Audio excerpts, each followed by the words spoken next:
What is up, everybody? How's everybody doing? It's ranking time. This is the first time I've ever done a live ranking. I'm excited. This is crazy. Anything could happen. I could do backflips. I don't know. It could be... I might not know what the fuck I'm doing. It could be crazy. But we're going to have fun doing it, right? Hell yeah. Want to say hello to all the beautiful people in the chat. Get you guys in here before we get started. I got a method behind my madness.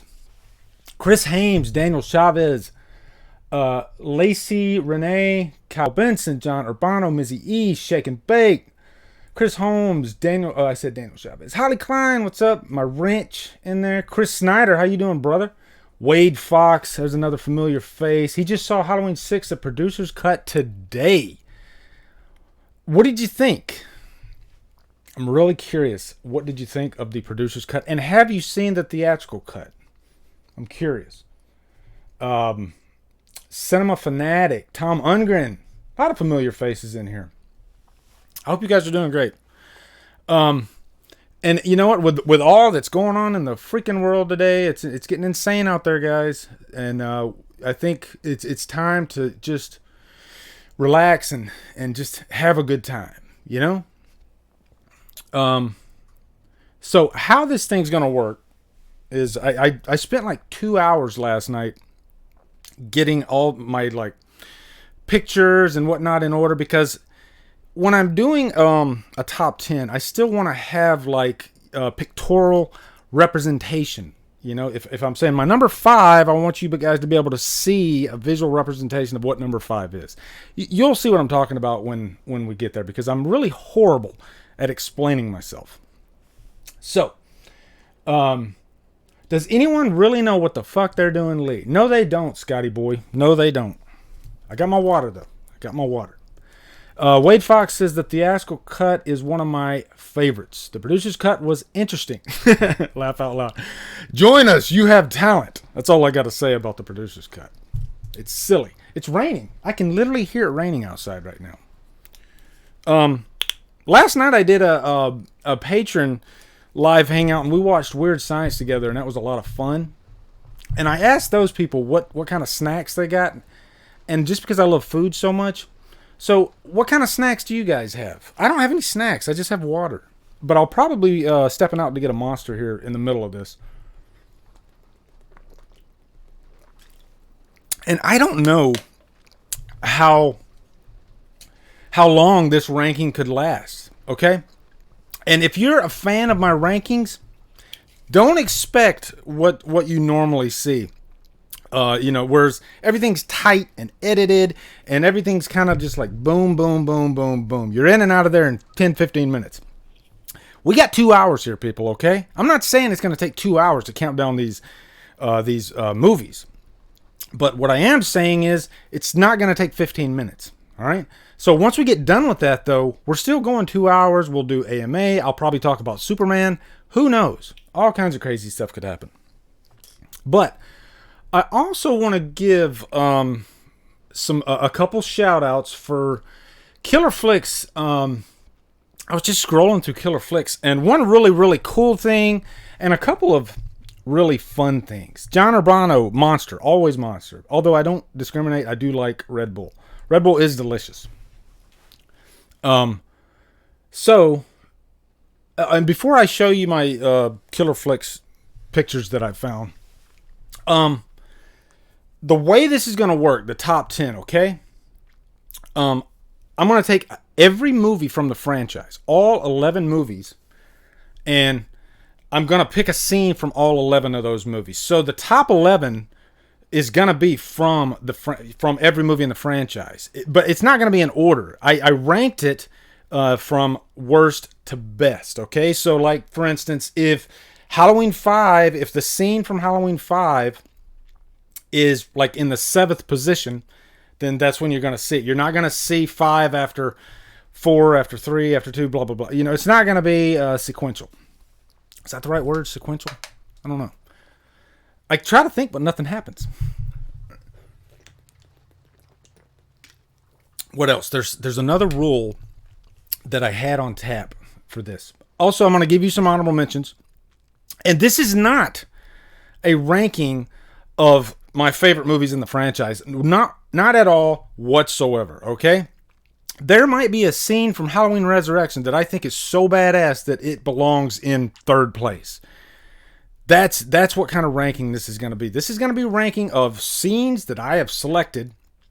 And if I think this scene is better than this scene, then it's going to go above it. Okay, so this is going to be wildly, I don't want to say what, yeah, it's probably going to be wildly different than my actual ranking of the movies. Okay, so I hope that makes a lot of sense to you guys. So when you see my number, let's say number 1, and you're like, wait, this isn't the original Halloween. I thought your favorite movie of all time was the original Halloween.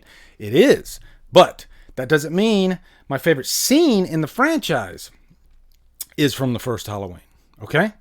Phil's Creepy Videos, thank you so much. Collector of all things horror, love your channel. Thank you so much. I really appreciate that. I am a collector too. I do like having all my toys and my VHS. Like what I like about my setup right here is I can reach over and grab something. Like I just grabbed the first edition of Star Wars on VHS. Okay. And I don't know if it's the first edition, but it doesn't say A New Hope, and that means something to me. So let me put that up. Jason Nike, what's up, brother? Lost Boy Bayous, support to DD. Thanks, brother. Appreciate it. Now, I want to show you a couple of cool things before we get into the countdown. All right? So let me go over here to my OBS. And let me get his name right. Okay? I'm going to pull up this picture here. Here we go. Yeah. Okay, so I just switched it over. And this is from Killer Flicks member Roberto Van. Roberto, I have a tough time with your last name, but I have it on here, so I want to give you proper credit. Yeah. Roberto Van Brumelen. I hope I said that right. He is an artist. He's on Killer Flicks. And the guy pumps out a lot of content. You know, he pumps out a lot of amazing art. And it's really cool. And he did this one, I believe, yesterday. And I was like, wow, that is badass. He drew that. And it just looks so cool. It's one of the most iconic scenes in the franchise. So give him some love in the chat. Let him know what you guys think. I think that's so badass. There he is right there in the chat. Roberto, what's up, man? Nice to see you in here. But, you know, you bring so much joy to all the horror fans in Killer Flicks. And what other horror groups you're a part of, I'm sure you bring joy to them too. And I think it's awesome. Brett Stewart, what's up, man? Nice to see you in there. Yeah, but I just wanted to show you guys that painting. And I have a couple funny things I want to show you guys too, okay? So let me pull up this funny thing here. Okay, so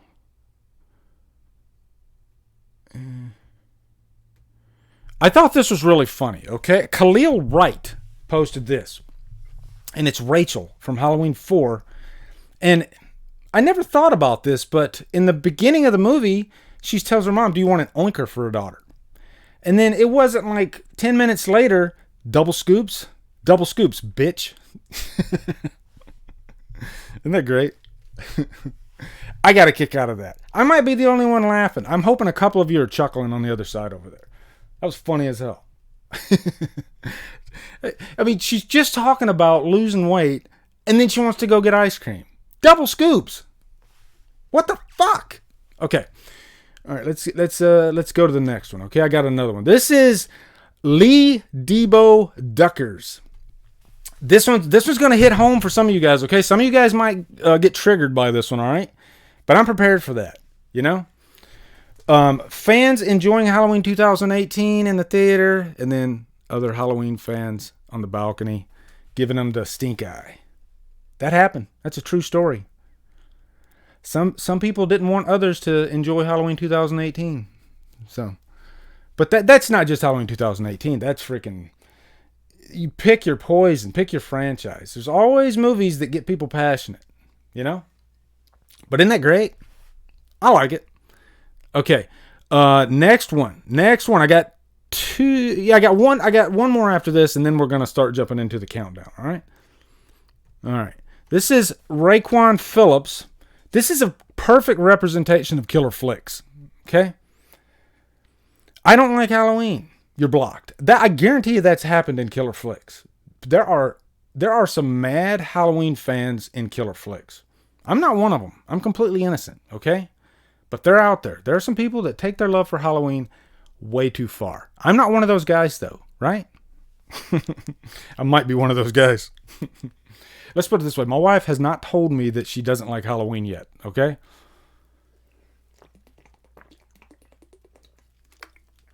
All right.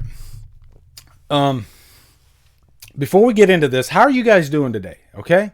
And I think the way I'm going to do this is I'm going to roll through these, not like super fast or anything, but you know, I'm not going to give you my like number 10 and then read like 10 number 10s on there. I'm not going to like make you guys go crazy, okay? So I'll just gradually go through mine. If I see a comment that jumps out at me, I'll address it. But you know, I want to roll through these so that way I don't keep you guys you know, going. I don't want you guys to go crazy like, God damn, get to the point. Even though that's probably what you're going to say. Okay. And later I found this. This is something, let me see, hold on. If I go over here. Yeah, this was something kind of cool. And this was I'm patting my own back. But this was a post that I made a few days ago. I said, post a horror fact, could be anything. And I said the band Black Sabbath got their name from a Mario Bava flick of the same name. They were so influenced by horror that they based their sound around it. How cool is that? I mean, really, how cool is that? That's freaking awesome. So, I knew Black Sabbath was named after a movie, but I didn't know they were named after a Mario Bava movie. But this is something that we'll probably explore if we have time at the end of this, okay? So there'll be some shout-outs in there, but I wanted to show it because I read a lot of interesting things in all these comments, you know, stuff that I didn't know, and I thought that was kind of cool. Maybe I'll share some of that stuff with you guys. So if you guys would be cool with that, after the countdown, maybe I'll share some of that. Let me go. Okay, here I go. I'm back. All right. Let me get you guys back on here. Okay. I don't know why I'm holding back. I really need to start this, right? I need to start showing you guys the countdown. Okay. All right, we're going to jump right into it, all right? Let me pull my thing over here. And what I'll do is you'll see a little visual representation, and then I'll click off of it, and then I'll discuss, okay? And then so on and so forth, all right? So are you like anxious? Are you dying to know? I'm going to give you 3 honorable mentions, by the way, okay? The honorable mentions could be from any movie in the franchise, okay? There's 3 of them. Once I get to the 11, those are each going to be from a movie in the franchise, all right? All right, anyway, let's kick it off. Let's go to the countdown. The first honorable mention is going to be Hanging Bob from the first Halloween. Now, the first Halloween is so freaking good. It's chock full of amazing scenes. I could probably do a top 10 just on the first Halloween alone. Because, like I said, there's just so many iconic scenes in that movie. And so it was really hard to put this list together. And I wanted to make it interesting and add everyone in the franchise. But the Bob scene is just great for quite a few reasons. One is just visually, look at that. It's just so interesting looking. Seeing Bob just hung up. And one thing that's great about the scene is the tension, you know. Bob goes down. He's going to get a beer for Linda. And you're just... And there's so many scenes like this in the first movie, but you're just like waiting for something to happen. You know that Myers is in the house, but you don't know when he's going to pop out. And he's just like, in terms of stalking, the first movie does it best. You know, Myers is just so creepy looking. Nick Castle nailed the character, even though Nick Castle was like one of 6 people to play the guy in the first one. But, yeah, I just love, it's really creepy still to this day. It's a scary scene. And I love it. Super chat from Zane Zombie. What Halloween was your favorite breakfast? Has your favorite breakfast scene? Most of them have a nice little family breakfast scene. Mine is the Curse of Michael Myers breakfast. That is a really, really good point. There are a lot of breakfast scenes in the franchise. You got Rob Zombie's Halloween where she's like finger banging a bagel. That was kind of strange. That's not my favorite. I'm probably going to go with Halloween 4. Just because I like that Rachel puts cream cheese on her bagel. She was having a bagel too. What is it with bagels and Halloween? It's weird. Yeah, the head tilt was an improv, Rob Kerr. Good call out on that one. Sawa Shabazz, how are you doing? Nice. Yeah, it's just a really spooky scene. I meant to click... You know what? I'm just going to jump right... We're going to jump right over to the next one. Okay? I was supposed to click off of it so you guys could see me talking, but who cares? All right, so let's go to the next one. And this one is going to be from the first movie as well. This is a great honorable mention. And you know what? If anything, honorable mentions are a good way for me to cheat and get the first movie in here because, like I said, there's so many great scenes. But this, I thought about making this number 1, but... There was one other scene in the first movie that I thought deserved it more because the Loomis speech, as great as it is, it's a small little scene. But that doesn't take away its importance. That scene is easily one of the most important scenes of the franchise. And I think it cemented Loomis as such an icon. You know, I've had this conversation with people so many times about how Loomis is probably one of the most important characters in the franchise. But that scene right there, you know, up to that point, Loomis had already, you know, sealed the deal. He was great. But then he delivers this line that is just completely insane. Like, it really set up how dangerous Myers was because up to that point, we loved... how creepy Myers was. We knew that we were dealing with something that was... We didn't know if he was evil, but we knew that something was really off. I mean, this was a 6-year-old child who hadn't spoken. But this is the point in the movie where he literally says, you know, I met this 6-year-old child with this blank, pale, emotionless face and the blackest eyes, the devil's eyes. And then he talks about how he spent... 8 years trying to reach him and another 7 trying to keep him locked up because behind that boy's eyes was purely and simply evil. And the way that Loomis says the word evil really just sends chills down your spine. You know, it's just, he delivers that line and pretty much every line, especially in the first movie, to perfection. He really does. So that scene, I definitely had to mention it. And I'm sure that a lot of you would probably put that scene at number 1, but You'll see what my number 1 is, and you might still call me crazy. And number 1 might not be the first Halloween, okay? Like I said, it's gonna get crazy. Okay. All right. Oh, let me jump up to this super chat. We had a super chat by CJ Kidd. Yeah, CJ Kidd, what's up, man? He said, if 1978 has the most iconic scenes, which Halloween film has the most after that? For me, it's either going to be 4 or 6. Both those movies are chock full of iconic scenes, and 6 really takes the cake in terms of atmosphere, cinematography, just amazing looking film. And like I said, that's one reason why, as disjointed and as messed up and out there as the script is in 6, it has so many great moments, I guess you could say, and that's one thing I love about it. All right, so where'd I go? Ready to go right here. Okay. All right, so now let's jump over to the next honorable mention.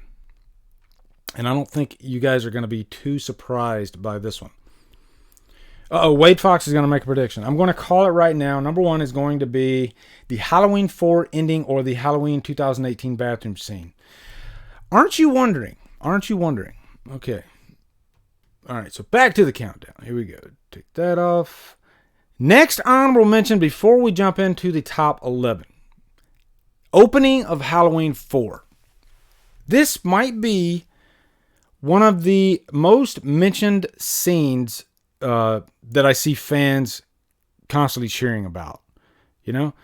Everybody just loves that. I don't know if that was a planned thing. I mean, of course it was planned according to the script, but I wonder if Dwight H. Little knew that how the fans would gravitate towards that scene, how iconic that scene would turn out to be. Because I constantly hear people mention it. It just really gets you in that fall Halloween holiday mood.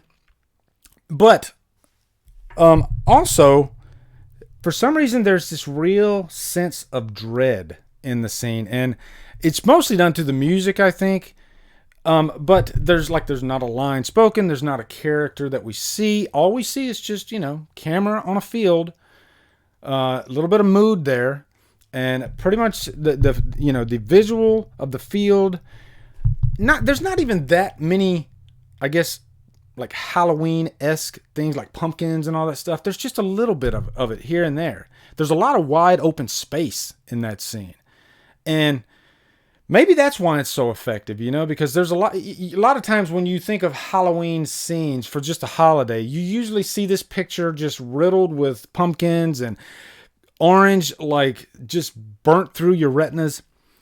And maybe that's not what it's about. Maybe it's about the unknown, at least in terms of the Halloween franchise. And that's kind of what that opening of Halloween 4 does. It kind of sets up possibilities. And for some reason, when I watch Halloween 4, when I see that opening, even when the first time I saw it, I thought, this is going to be creepy. There's just something really creepy about that opening. And by the way, the score for Halloween 4, in some parts, I think is highly, highly underrated.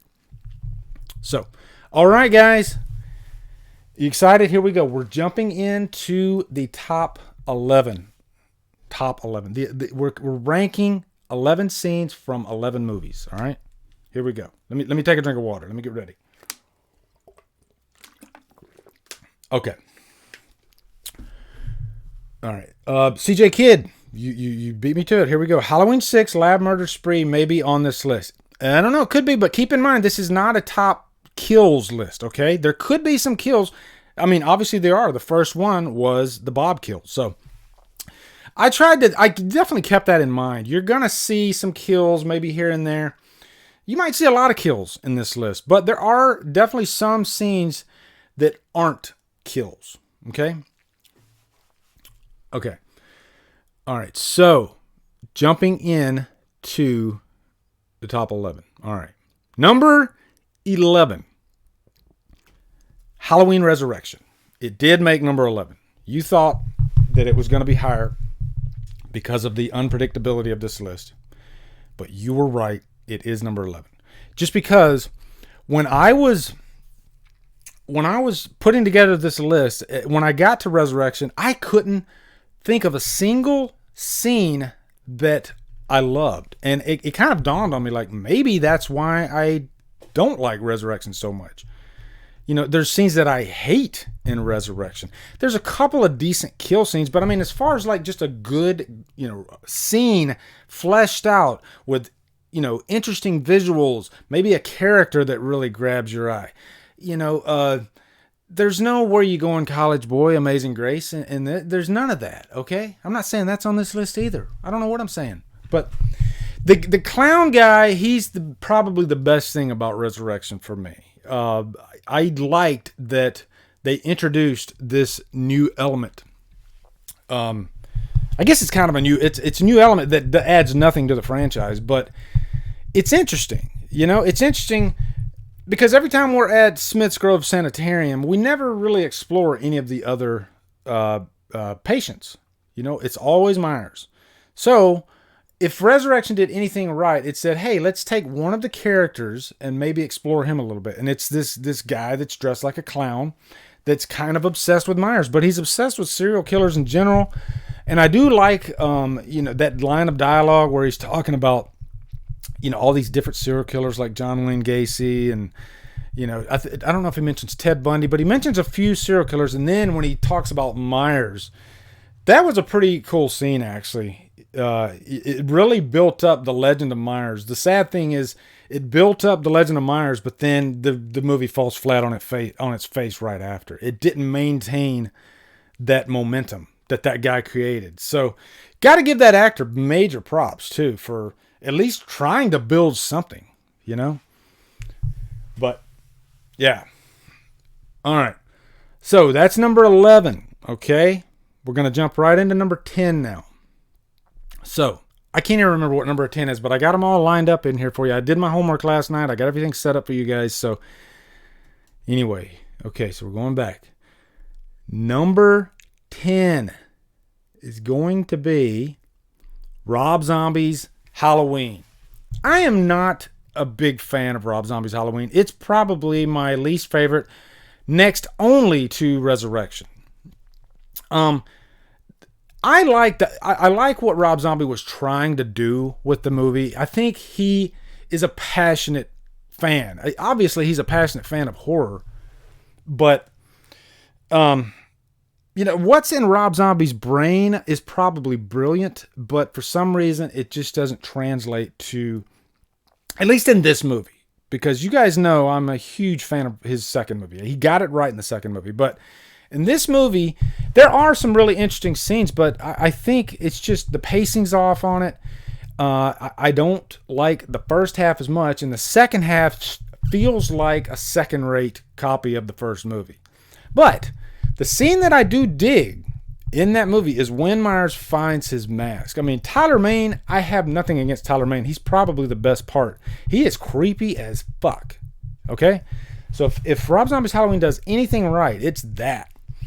And I mean, just visually look at that. That's a kick-ass looking picture, you know? But I do love the scene where Myers, he's going into his old house after he breaks out of Smith's Grove. He goes into the room. He remembers where he buried the mask, which I thought was a cool idea too, by the way. You know, I always thought before going to see Rob Zombie's Halloween, like, how is he going to get the mask once he gets out? You know, I've always been curious about that aspect of the movie. And I liked it. You know, he digs down through the floorboard. The mask is all beaten up. And I remember seeing the mask in Rob Zombie's Halloween for the first time, you know, when they showed it, you know, over the internet. And I was like, damn, that is a badass looking mask. I mean, the Rob Zombie Myers mask is definitely one of the best looking masks out of the franchise. Like, Tyler Mane has a good Myers face, I guess, because they modeled the mask off of his face, and it works. So, read a couple of your comments before I jump into the next one. Tom Ungren says, love Zombies Halloween 1. Not a fan of Halloween 2. Halloween 2007 as my fourth favorite, next to Halloween 2018 and Halloween 2. I just read two comments. I mashed them together. I took Juno 2000 and I mashed it with Tom Ungren. Jesus. Okay. Daniel Chavez, Halloween 2007. One of the Myers' scariest masks. Awesome. Okay. Jesus, it's hot in here. I might have to turn on my fan. Let me turn on my fan real quick, all right? And I'm going to grab a Monster real quick. So if you guys want to grab a drink, okay?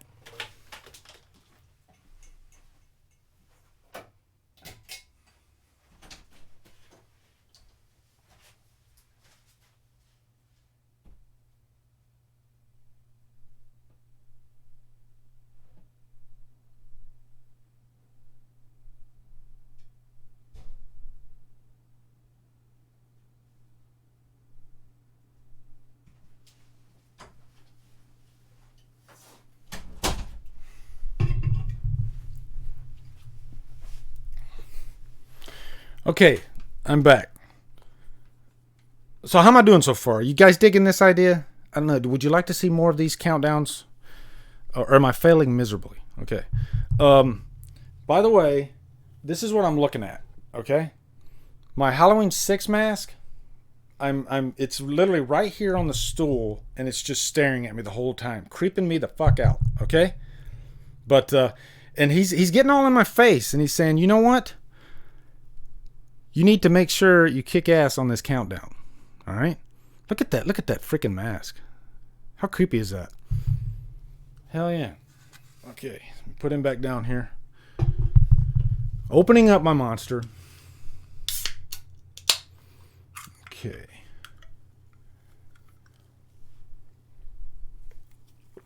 Oh, God, that's delicious.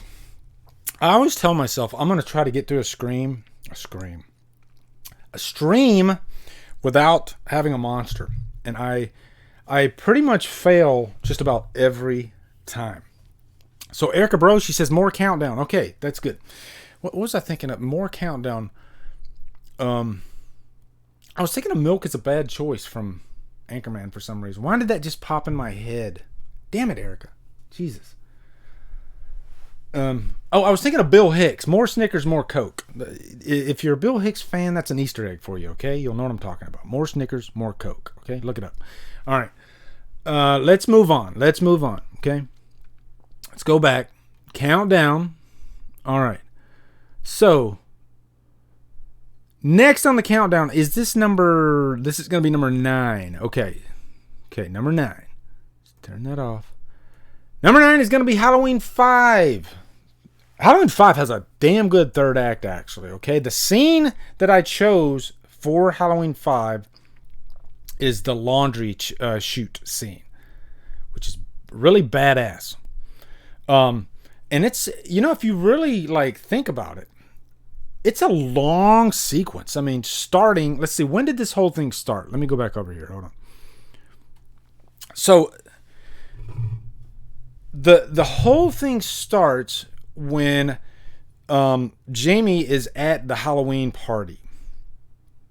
And then she gets the vision because Tina is being attacked by Myers. Remember Tina's in the car and Myers, we have that iconic fist thing that he does on the steering wheel, which that was Don Shanks' idea, by the way. So Don Shanks is such a cool dude. But so that's pretty much where this whole thing starts, and then it never lets up from there. I say Halloween 5, once it gets dark, it gets awesome. And so the scene I chose out of that whole final act is definitely the laundry chute scene. Just because you don't really see that many laundry chute scenes in slasher movies.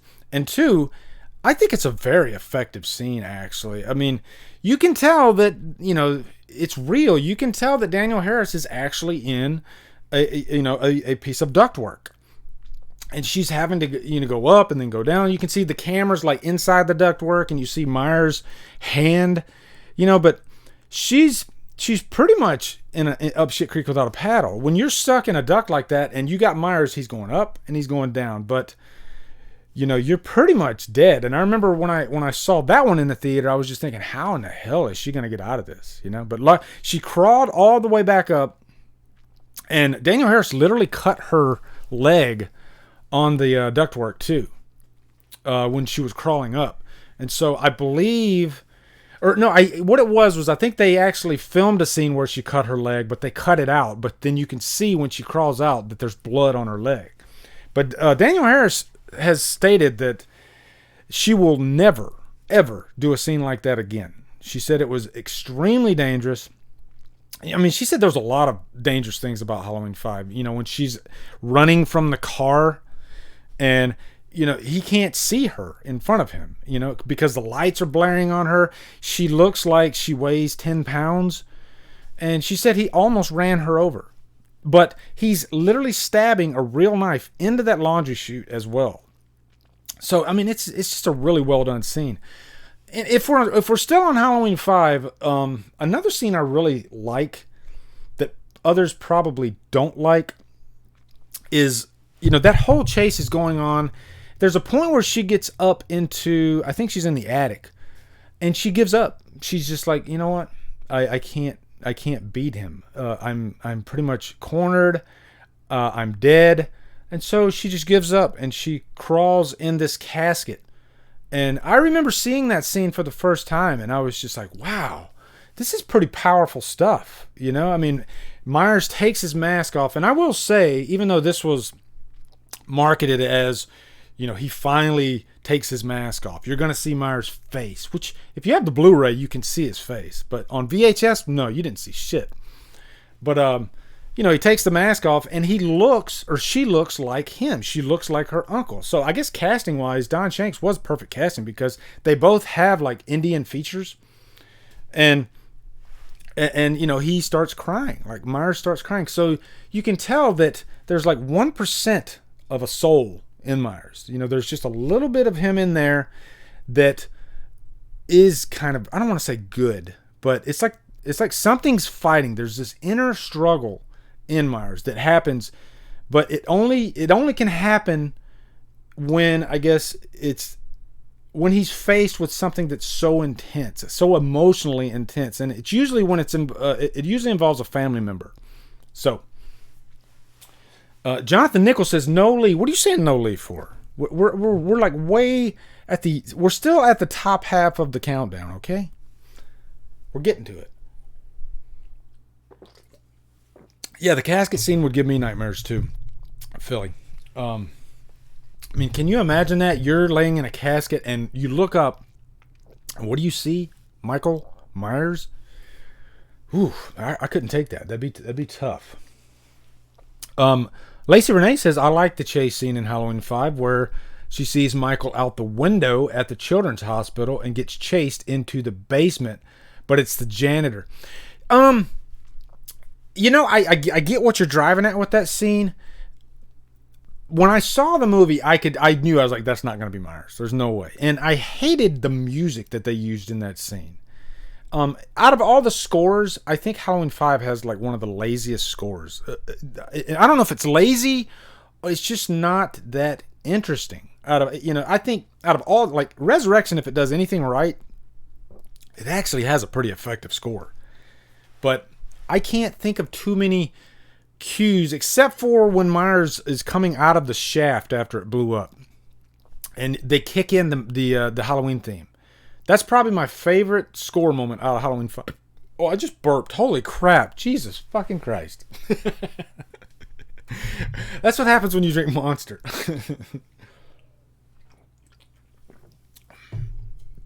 Roberto says, yes, but it doesn't make sense in continuation of the earlier movies. I mean, he was burned in part 2, wearing bandages in part 4. Must have been some wonder bandage. No burned skin. That's a continuity issue they've constantly had with the franchise, I think he was burned in 6. Yeah, I think he was burned in 6. But in 5, yeah, for some reason, they didn't put burns on his hand. And all you got to do is just put it on his hands. So, okay, all right.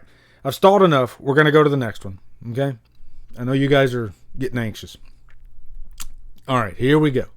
And I'll probably, after this, when I go back and do my tags and all that, I'll probably put some timestamps on each entry in the comments for this video for you guys that want to watch it again later.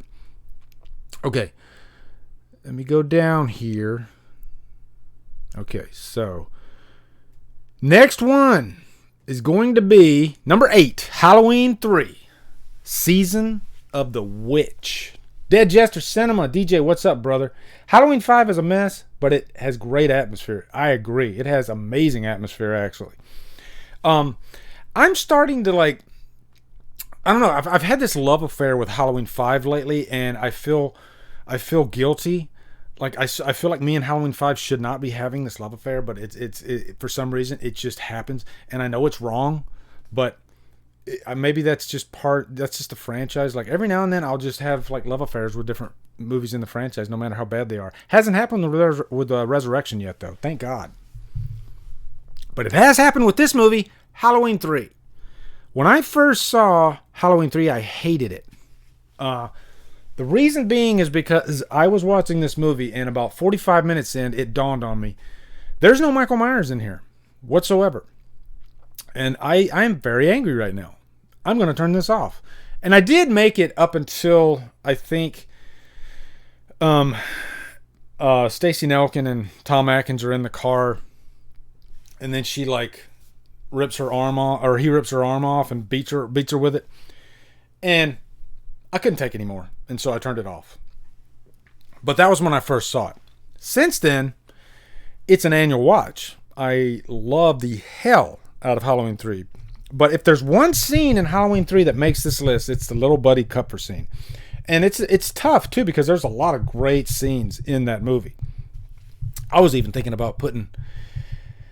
That's a dumb question, Miss Grimbridge.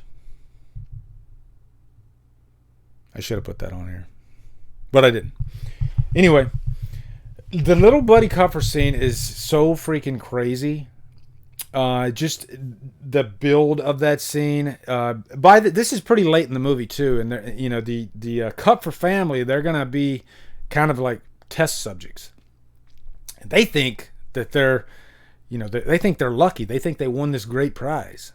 They won a prize, but it's not the good kind. And so they're just sitting in this room. Then they turn the TV on, and that 8 more days to Halloween, Halloween, Halloween. Everybody sing it with me. 8 more days to Halloween, Silver Shamrock. Dun, dun, dun, dun, dun, dun, dun, dun, dun, dun, dun, dun, dun, dun, dun. It goes on forever. And then it's almost time. That nobody has a voice like Tommy Lee Wallace. I mean, his voice is perfection. Yes, Holly, the Halloween 3 soundtrack is amazing. As a matter of fact, I was gonna play it. Yeah, here's the vinyl. I was actually listening to this for the past couple days. There's not a bad track on this soundtrack. It's amazing. But little Buddy Cupfer, he's just sitting there. He puts his mask on. He's watching it, and then what happens? When I first watched this movie, I was like, something bad's gonna happen, and I didn't know what it was. But all of a sudden, Buddy grabs his head, and then we see like freaking snakes and bugs and just all this crazy stuff like crawling out of this kid's head, this little kid. And from that point on, you knew that Colonel Cochran was not fucking around whatsoever. This was an insane person. This was a guy, this is why Halloween 3 is so effective, by the way. This was a guy that wanted to kill every child on the planet Earth. Let me repeat that. This guy wanted to kill every child on the planet Earth. Why did he want to do that? Was he wanting to do like a Thanos type thing? Was he wanting to just have a cleansing? I guess that's what Samhain is, right? The festival of Samhain. Also, it's interesting to me that the Halloween franchise, it has Loomis, but it has Cochran too, which is not anything like Loomis, but in terms of like, elder characters in the franchise, I mean, Halloween nails it with not one, but 2 of them. Because Colonel Cochran, that is a damn effective villain right there. Like you have your A tier villains, and then you have your B tier villains, and then you have your like worker bees or whatever. Cochran is an A level villain. I mean, they could have done a trilogy off of Cochran. They should do a remake of Halloween 3, but make it as an actual trilogy and have a Cochran in there. It'd be tough to cast anybody that could be as good as Colonel Cochran, though. Why do I forget? One of you is going to tell me the guy's name that plays Colonel Cochran. God damn it, I can't remember his name. That's going to drive me crazy. It'll pop up here in the chat in a minute, but that was pretty much the first of it. What was great too is like before little Buddy Cupfer got his head melted off, we didn't really get to, we saw all the talk, but Colonel Cochran was just this really friendly person. Oh my God, Bobby Hall, thank you. Dr. Wynn is another effective villain. Jesus. That's just another reason why I love the franchise so much. What was I saying though? Colonel Cochran, I think the best villains come off as nice at first, friendly, polite, and that's what Colonel Cochran was. He was like the most polite person you could imagine. He's just very helpful. He wants to make, he'll set you up in a nice hotel. I don't know how nice that hotel was, but he was just a very inviting type of character. So that juxtaposition, when we finally see how truly, thank you, Dan O'Hurley, thank you very much. John Urbano, when we finally see how demented and how completely insane this person is, it makes him that much more effective because of how, pure and nice he was at the beginning. I love Colonel Cochran. So, All right, let's do it. Let's go to the next one. Let's go to the next one. Back to the countdown. Okay. So. Well, I like making you guys sweat, don't I? Okay. All right, here we go. So, what was that? Number 8? Okay, so now we're going to number 7. Number 7. Number 7.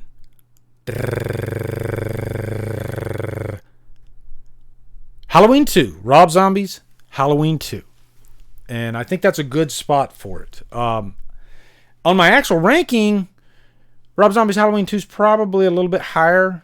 I am part of that fan club. I love Rob Zombie's Halloween 2. I shout it to the mountaintop. It's one of those movies that it just gets better for me every time I watch it for some reason. And of course, the scene that I'm talking about is Annie's death. That is easily the most emotional scene in the whole franchise. But it's everything that's going on around that scene. All the actors, Scout Taylor Compton, she's spotty. She has some greatness in some of the scenes as Laurie Strode, and then she's not so great in other scenes. But she is amazing in this scene. Everything depended on her reaction to seeing Danielle Harris, Annie, laying there just covered in blood, And Scout Taylor Compton came to work. She really sold that scene. Her reaction when she's sitting up, when she realizes that, she can't save her friend, she's died. And then Rob Zombie just has this beautiful music cue, that plays. And in the director's cut, this is one thing I do love about the director's cut of Rob Zombie's Halloween 2. You see a couple of pictures of Danielle Harris when she is a child, when she's like 7, 8 years old. And it just drives it home, It's just I'm getting goosebumps right now just thinking about that scene. It's such an effective scene. Rob Zombie's Halloween 2 in general, I think people I don't want to say people don't get it. I hate it when people say get it. They don't get it. It's either you like it or you don't, okay? And it's a polarizing film. It's not for everybody whatsoever. But I think if you can take the Halloween franchise out of your head and set it aside and just watch this movie as a very unique slasher movie. It's not your traditional slasher movie. It definitely leans on emotion and trauma and even like aftermath, because it's a sequel to I think Rob Zombie's Halloween 2 is so much better than Rob Zombie's Halloween 1. I think it's a fully realized film. But it has a crescendo. It's one of those movies that just builds and builds and builds because that eventually Myers and Laurie are going to meet, and that once they do meet, it's an explosion. And I think pacing-wise, editing-wise, I think it's a really well-made film. The first opening of the movie is in the hospital, I almost put that scene on here when Myers is in the rain and he's going towards that check-in shack or whatever. And I just love the way that scene looks. I literally stood in that parking lot, by the way, when I went to I visited Covington, Georgia. And I was like, I'm here in Covington, Georgia, and I'm going to start my Halloween Revisited reviews. So, why not get some footage on location? So I got footage of that. I got footage of the Bracket House. So if you haven't seen my Rob Zombie's Halloween 2 Revisited, definitely check it out. Just for the filming locations. I got chill bumps. It was so freaking cool standing in front of Brackett's house. Which, when you see the Bracket House in the movie, it looks more, I guess, confined and not as open spaced as it actually really is. When you're actually there, it's like it took me 20 minutes out in the middle of nowhere, out in the boonies to find the house. And it's just surrounded by acres upon acres upon acres. It looks like this small little house out in the middle of nowhere. So I guess that's the magic of movies. But same thing with the beginning. The hospital. It's not actually a hospital. It's actually, the real location is actually a high school. And I remember I had it in my GPS, the location for that. And I'm driving around and I'm looking like, where in the hell is this hospital? There's a school right here, and then the destination is on your left. And I was like, what what the fuck are you talking about, Siri? We're not at a hospital. And Siri's like, fuck you, we are at a hospital. I'm trying to help you, motherfucker. And so we ended up going over to the high school. And so I was like, okay. So I went around the back of the high school, and sure enough, that was the parking lot. That was the parking lot. And it really looks like it could be the backside of a hospital. It was really cool. But yeah, Holly 2. Cinematography and Rob Zombie's Halloween 2. Probably some of the best cinematography of the franchise, if I'm being honest. But that scene with Annie's death, and I didn't even talk about Sheriff Brad Dourif's performance when he finds her. Oh, just heartbreaking. Before I jump to the next one, another scene that I was thinking about putting on here from Rob Zombie's Halloween 2, because it does have a lot of really good scenes. Remember that scene where Myers is just walking at night and he goes out into this field? You got the big headlights that are on him, and you got the hillbillies. And they beat the shit out of Myers with a bat. I love that scene. And I actually thought about putting that on here.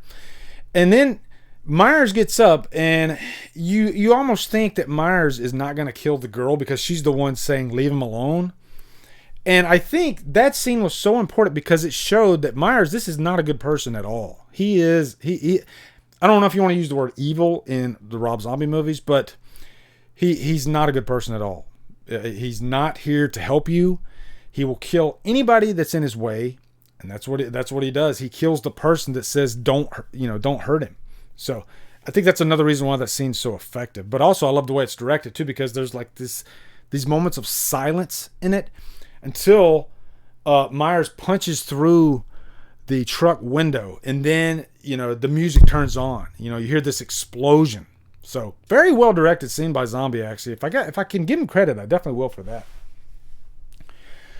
Brad Stewart, will you repeat your number 6 times? 6 times. Well, if you're talking about the TV cut, it's 7 times. I shot him 6 times. You don't know what death is. He doesn't even say you don't know what death is in the TV cut either. What does he say again? I can't remember. But yeah, the TV cut's a really interesting one. We're talking about Halloween 2. We'll get to it. God damn you, Brett. God damn you, Michael. You know what? Brett, I want you to look at this. Okay?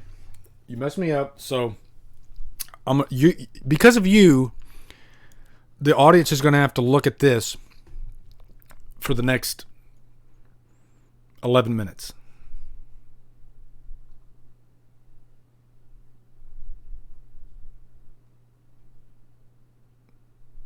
I'm just kidding. Okay. Some of you were scared that I was going to hold that there for 11 minutes, but luckily I didn't. Okay. All right. On to the next one on the countdown. I'm having a blast doing this with you guys. This is cool.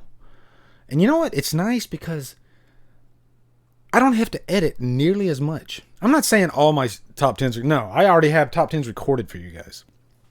Most of my top 10s are still going to be edited. Don't freak out on me, okay? They're still going to be edited. You're still going to get the good quality product. But every now and then I might do these because these are just fun. It's just fun to hang out with you guys, all right? Okay. Next one. So that was number 7. We're jumping to number 6. So before I show you guys, I want you guys to guess, okay? Which entry in the franchise is going to be number 6? Let me see some answers in the chat. I'm curious to see what you guys think, all right? You don't even have to say the scene if you don't want to. Or you can. I don't care. But let's see what you guys say. Strange Planet, yes, I am using OBS. I've always used OBS. Me and OBS, we have a love-hate relationship with each other, you know? And there's beating involved. I do beat OBS sometimes, but sometimes OBS beats me too. So, Roberto wants me to wear the mask. Should I put on the mask? Do you guys want me to put on the mask? I have a huge head, so if you want me to put on the mask, I'll put on the mask. Hold on. And don't judge my hat hair.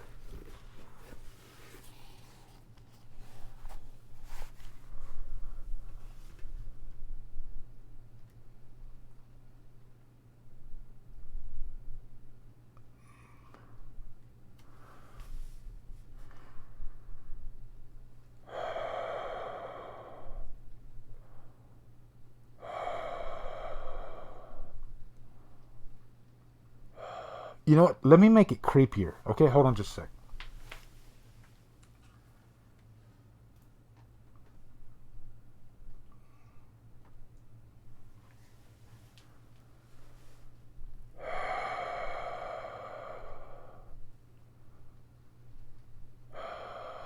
Hold on, let me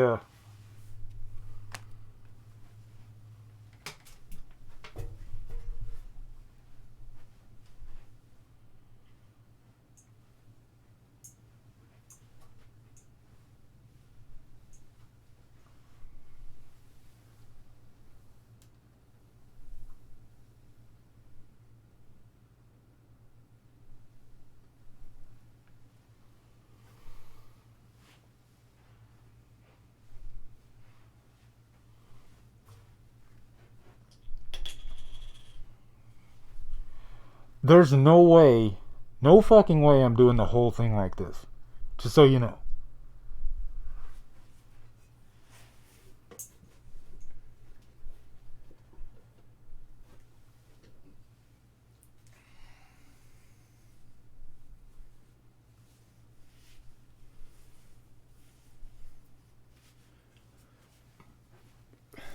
By the way, quick, this is what I use. Oh, let me turn my light back up. Hold on just a sec.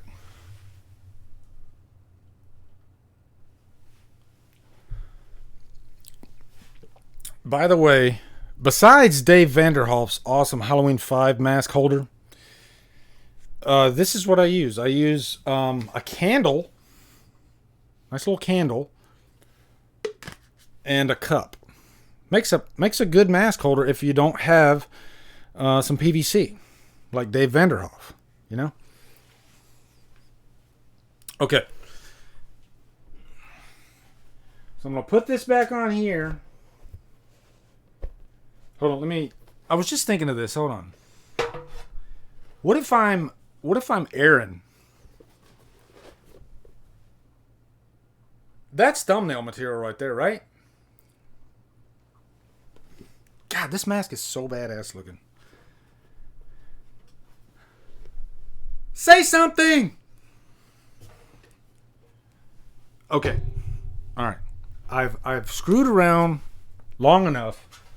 I've made you guys suffer long enough. It's time for me to keep going, alright? It's 9 o'clock. We're an hour into this. I have failed miserably.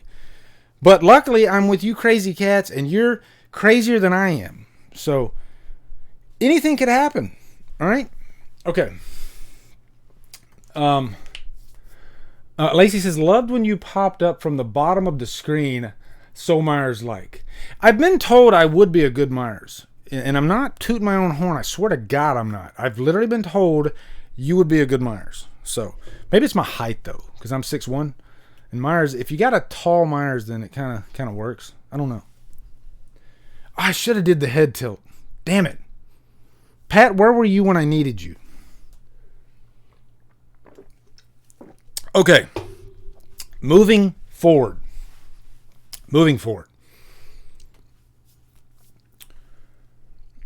All right. Back to the countdown. Okay. So, number 6. I saw that some of you were saying H2O. Some of you were saying Halloween 6. I'm about to show you what it is. Okay, hold on. Let me go down. Okay, here we go. Number 6 is... Uh-oh. Oh, hold on. Halloween 6.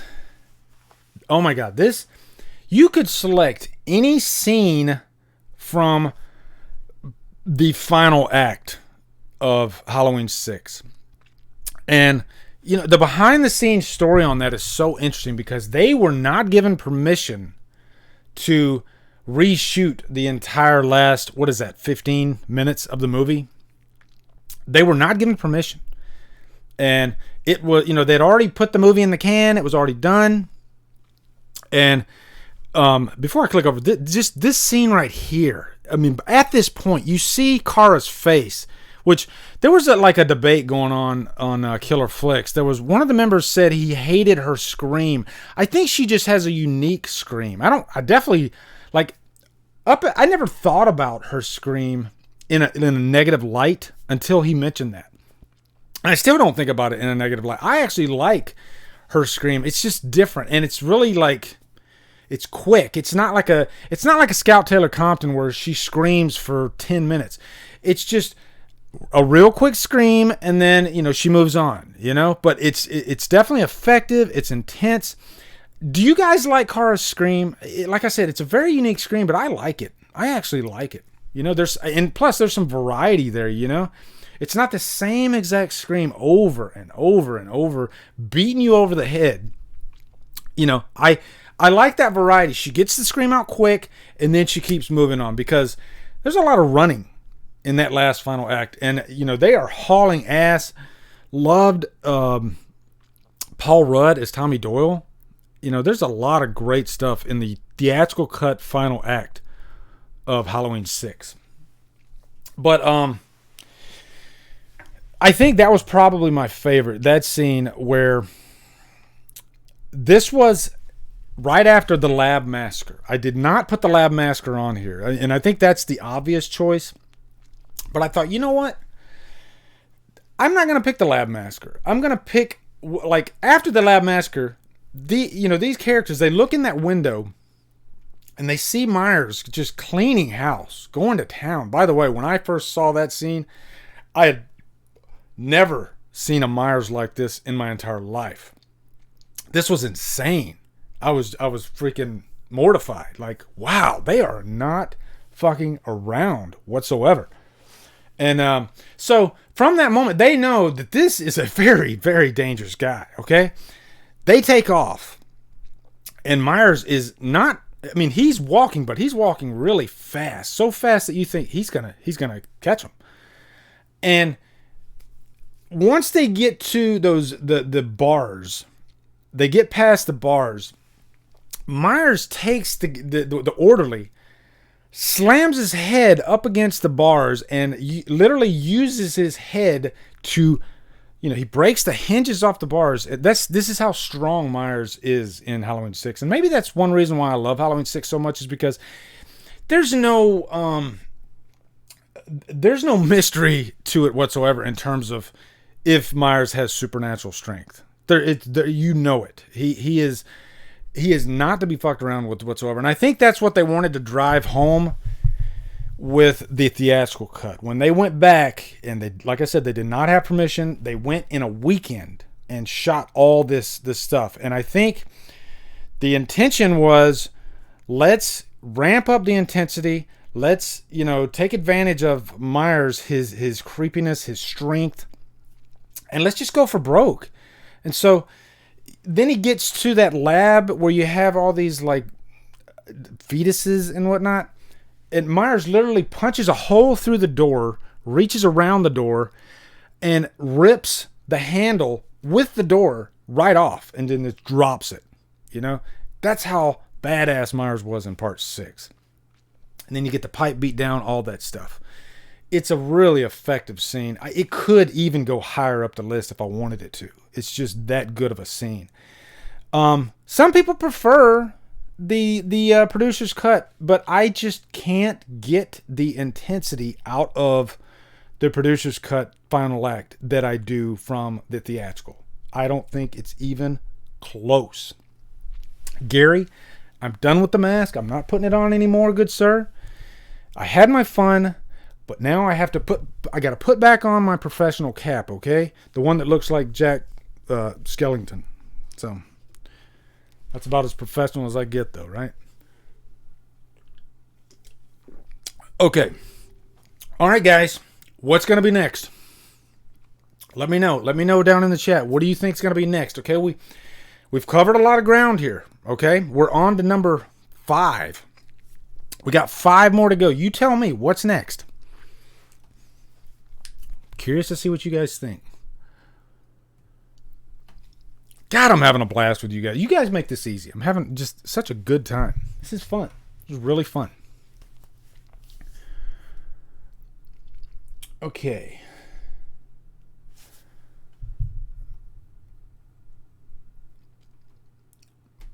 Bud, where you going, college boy? Could that make the list? Could Where You Going, College Boy make the list?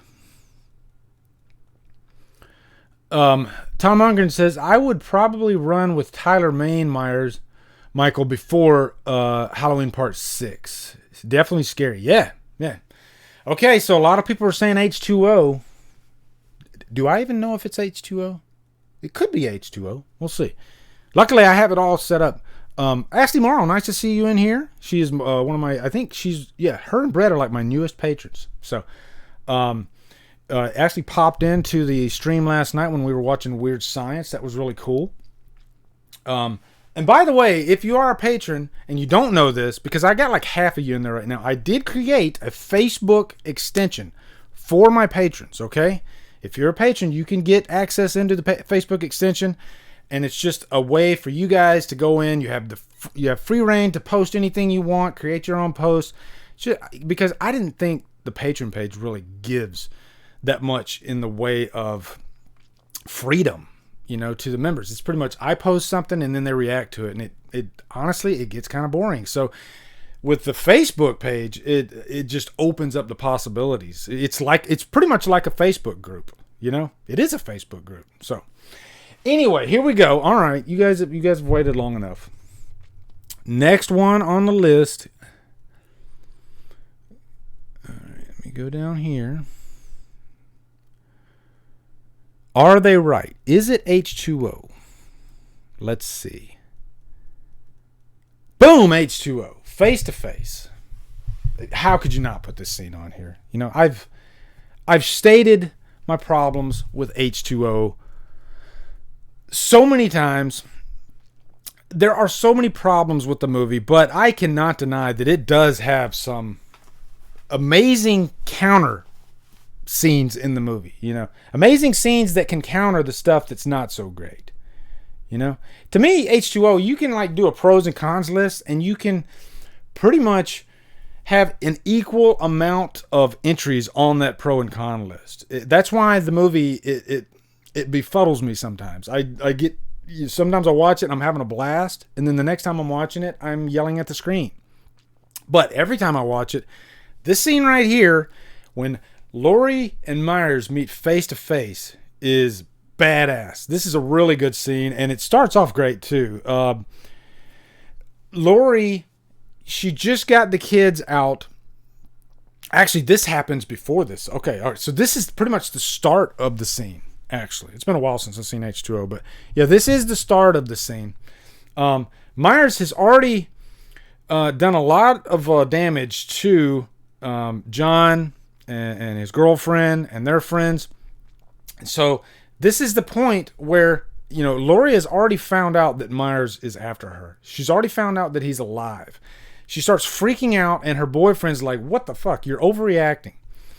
And so then she goes out, and because it just dawns on her, her son's 17 years old, and she realizes, oh my God, he's gonna go through the same thing that I went through. And so it's like the perfect storm. These two different events are going on at the same time, and they meet head to head at this crescendo. That's exactly what happens. And so, Myers, he's got the keys, he's getting through the gate, he comes through, and then boom. That picture right there, they are face to face.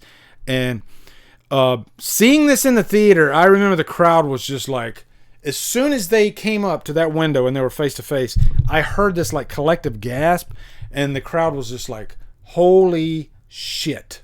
These are two characters that have not seen each other in 20 years. And it's a really badass scene, actually. And I will say, the eventual meeting of Myers and Laurie in H2O, I think, is 10 times better than the meeting of them in Halloween 2018. It really is. They never set up a great moment where the two came face to face. And obviously they didn't want to copy H2O, but I think they could have done a lot better. I'm sitting here trying to think, when exactly did they meet for the first time in Halloween 2018? I think it's when she's downstairs, in the road, and she sees Myers in the window. I think that's the first time they see each other, and then she shoots him. not nearly as impactful as what we got with H2O. So H2O, if anything, it definitely deserves that. I will say the final act in H2O, I was so into it up to that point, and I didn't want it to end. I think that's what every good Halloween movie does in a final act. You're just so into it, and you're like, give me more, give me more, give me more. And H2O, it leaves as quickly as it comes, you know? It's like, you got this great final act, everything's intense as hell, but then it's like the showdown, it feels, I don't know, maybe I'm wrong, but it feels like the showdown didn't last that long between the two, you know? You had a couple little scenes there in the cafeteria, then, you know, she pretty much steals the van, she goes out and then she chops his head off. That's pretty much all that happened.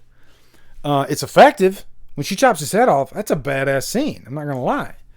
But I remember, and every time I watch H2O, I feel like I want more. I want the scene to go on a little bit more. Give me like maybe 10 more minutes. I don't know.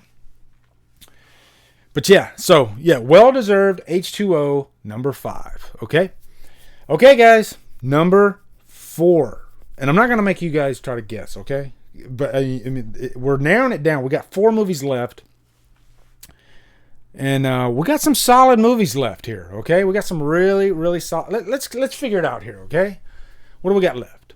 We got Halloween 1, Halloween 2, Halloween 4. What else?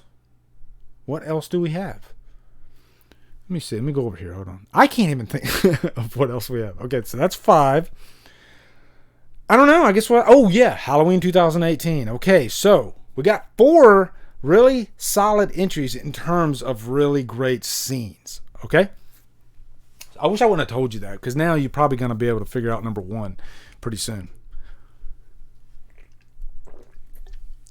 Okay. All right. Here we go. We're on number 4. Number 4. And this might surprise you guys, okay? Number 4. God, I can't take the tension, guys. I can't take the tension. What is it? Is it Halloween 2018? Is it the first movie? Is it 4?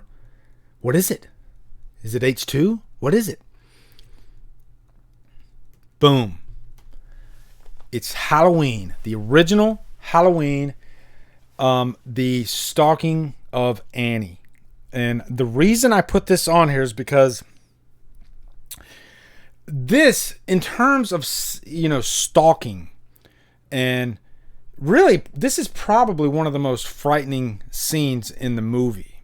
You know, because this is a Myers that loves to play. He loves to play around with his victims. You know, he's not in it for the quick kill.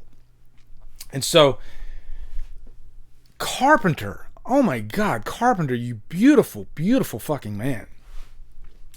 The guy knows how to just take the tension and just completely stretch it out as far as humanly possible, driving you crazy, just like I'm doing with you guys here with the countdown. He just stretches it out so much. And so she could get killed in this scene. She could get killed in this scene. She could get killed in this scene. She literally starts the scene off in the house. She goes to the laundry room. By the way, when she first goes to the laundry room and you see Myers in the back outside, Dean Cundy's masterful work, you know, you got that nice blue hue, and you see Myers just like looking around like this. He was just like, you know, looking through the window. And what's cool about the first Halloween 2 is every time I watch it, sometimes I catch Myers in the background, sometimes I don't. That's one of the things that's so fun about Halloween. You're always looking for Myers lurking in the background. That's something you didn't have as much in Halloween 2018 either. I think you had that a lot more in Halloween 6, actually. But you never knew when Annie was going to get it, you know? And so by the time she does get it, you don't even have time to process it. You know, she gets in the car and he just, boom, jumps out right behind in the back seat, grabs her, chokes her. And I love that, like, Carpenter, he doesn't use any music. You know, he's very specific about where he placed the music throughout that movie, you know? Because if you really think about it, there's only a few musical cues in the first Halloween, you know? So he had to get creative about where he wanted to use the scenes, where he wanted there to be silence. There's a lot of silence in the first Halloween, you know? Probably more silence in the first one than most of the movies. So when the music does happen, when you do hear that stinger, it's that much more effective. You know, there's a jump scare in the first Halloween that has no music whatsoever. When Loomis sees Lonnie and he's like, "Hey Lonnie, get your ass away from there." And then right by, you know, he just gave off a little scare to one of the characters in the movie, and then right behind him is Sheriff Brackett, and he like turns and looks. There's no music in that scene, but it freaked us out. You know, because it could have been Myers. Who knows? Walter Truelove, thank you so much. Thank you. Yeah, just I mean, like I said, the first movie, I could pick so many goddamn scenes that are so effective about it, and it just works so well. Okay, top 3, guys. Are you surprised that the first movie isn't number 1? Okay, there's some really great scenes to talk about here coming up. These top 3 I'm really proud of, and I really wanted to give you guys some really impactful scenes for the top 3. Okay. So, what's number 3 going to be? What do you think? What do you think? Let me go over here to countdown again. Okay, number 4 is the Annie Stalk. What is number 3 going to be? What is number 3 going to be? I know what it is, but do you know what it is? That Carpenter tension, I tell you, it's amazing, right? He just stretches out a scene, stretches it out. So let's see. Eclipsed says opening scene of Halloween 4. Erica Bro, thank you so much. She says the difference between widescreen and standard in this scene is night. Thank you so much. I'm glad you pointed that out. I didn't even think about that. When he sits him in the car, don't see that in standard. Love you too. Oh my God, I'm so glad you brought that up. And in the picture that I'm showing there, I actually cropped it. That's one thing that was so brilliant about putting the movie in 235 widescreen. For a movie like Halloween, where you're constantly looking for Myers, you just have that much more real estate to play around with. You know, Myers could be over in the far corner of the screen. He could be right there in the middle. He could be everywhere. So it just makes it that much more effective. So, Erica, thank you so much for pointing that out. That's a great, that's really just a great, what's the word I'm looking for? I've used up all my words. Observation. That's a great observation. Thank you very much. Moser Movie Reviews, this has been the best hour and 20 minutes. Thank you. I appreciate that, man. Moser, check out his channel too, guys. He is, I think Moser is a relatively new YouTuber. So, if you get a chance, click on his name, go check out his reviews, give him a sub, okay? Help him out. Hey, Stephanie G, how are you doing? Mikey Weiss, what's up, brother? You're stretching this countdown out like Howard Stern. Oh my God, Howard Stern? See, you just did this, Mikey. There's so many times that I'm screaming. Let me go back over here. Hold on. There's so many times that I am literally screaming at Howard Stern. He really knows how to stretch out because he's got to talk for like 4 hours. But when he talks about his parents, I swear I want to grab my freaking phone or my radio or whatever I'm listening to, Sirius on, and I want to throw it out the window. I'm one of those guys, I hate when he talks about his parents.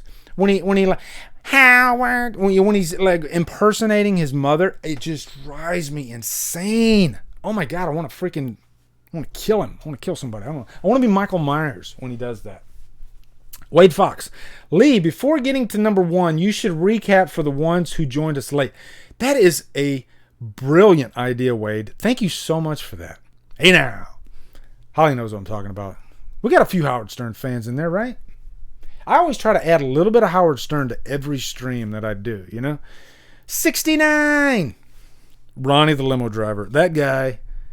They should pay Ronnie the limo driver twice what they... No, they shouldn't pay him twice. Howard's a genius. But they should pay him a lot of money. He probably already does make a lot of money. Okay, top 3. Here we go. This is it. I can't believe we've stretched this out. We might stretch this whole thing out to 2 hours exactly. If I can do that, it either makes me a genius or a fucking idiot. Let's see. Let's see what happens. All right. Countdown. Here we go. Number 4. So we're going to number 3. Okay? Number 3. Number 3. Number 3. Halloween 2018. Bathroom Kill. I was so proud, so happy to put this scene on here. You know, I've come to my senses on Halloween 2018. I'll be the first to admit that I'm not going to say I was wrong. I'm going to say my opinion changed. I think there's a difference between me being wrong and me changing my mind. My opinion changed. Okay, guys? Know the difference. Your opinion changes sometimes. That's what movies are. They're subjective. You could watch any given movie, and depending on your mood, depending on the weather outside, depending on the color of the leaves, I don't know, depending on this freaking picture of the Bride of Frankenstein here. Hold on. Let me show you guys. Yeah.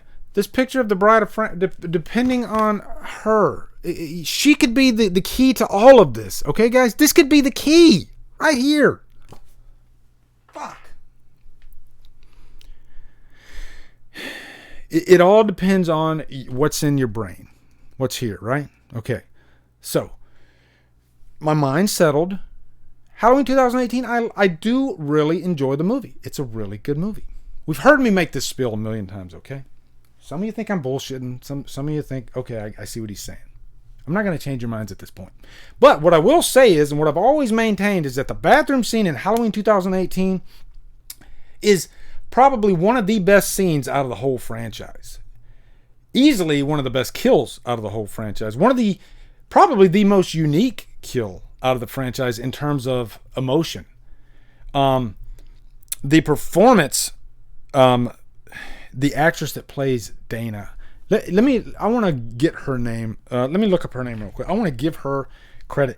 I actually, when I was doing another Halloween video recently, I tagged her on Instagram, and she liked. And I told her, no, I didn't. What I did was I commented on one of her posts on Instagram, and I said, I just wanted you to know your performance was amazing, and immediately she liked it. That's how cool of a person she is. But let me find what her name is. If you guys might be able to beat me to it, but I want to give her credit because she to me is the key that rhymes to this scene. I think she really is. I think her acting, if her acting fell apart in this scene, it wouldn't be nearly as effective. But she was amazing. She was amazing. Halloween 2018. Hold on. Yeah, here we go. Hold on. Rianne Reese. Thank you very much. That was Gary Mottram who said that. You beat me to it, so I don't even have to look it up anymore. I'm going to trust him. Rianne Reese. Rianne, her performance in that scene is so good, not just because of her screams, okay? It's the entire performance. This was a performance, guys, all right? She just goes into the bathroom. Obviously, this is kind of an homage to H2O, but she goes into the bathroom. She's sitting down. She's using the bathroom. Myers comes up to the door. We see his feet, right? She looks through the thing. And then all of a sudden, there's just this really relatable scene. You know, Myers jiggles the handle. And we have all done this. She reaches up. She goes, no. Yeah, occupied, whatever. And right away, I could relate to that because I've been in that situation so many times, not occupied. And I was thinking for a female, the first time's probably no big deal, but then he's still standing there. And what does he do? He reaches his hand over the stall and he drops these bloody teeth. Can you imagine? Not just being a female, but being a guy, whatever. If somebody does that, that is some really, really scary shit. And so right away from that moment, it's a fight for her life. And it's probably one of the most visceral kill scenes out of the entire franchise. It's emotional. I remember watching the scene in the theater and just, it's like I was processing the scene because I was like, I've never seen a kill scene like this in the franchise. This is great. This is amazing. I was speechless, kind of like I am right now. Like, wow, I can't believe what's unfolding in front of me. This poor girl, I felt really scared for her, because she was just this tiny girl, and Myers is, he picks her up and he chokes her. But before she even dies, she's got to see Aaron get the holy living. I mean, Myers is freaking unloading on Aaron. I mean, slamming his head into the stall, into the brick wall, blood just flying everywhere. I mean, you can almost see the storyboards as the scene is unfolding.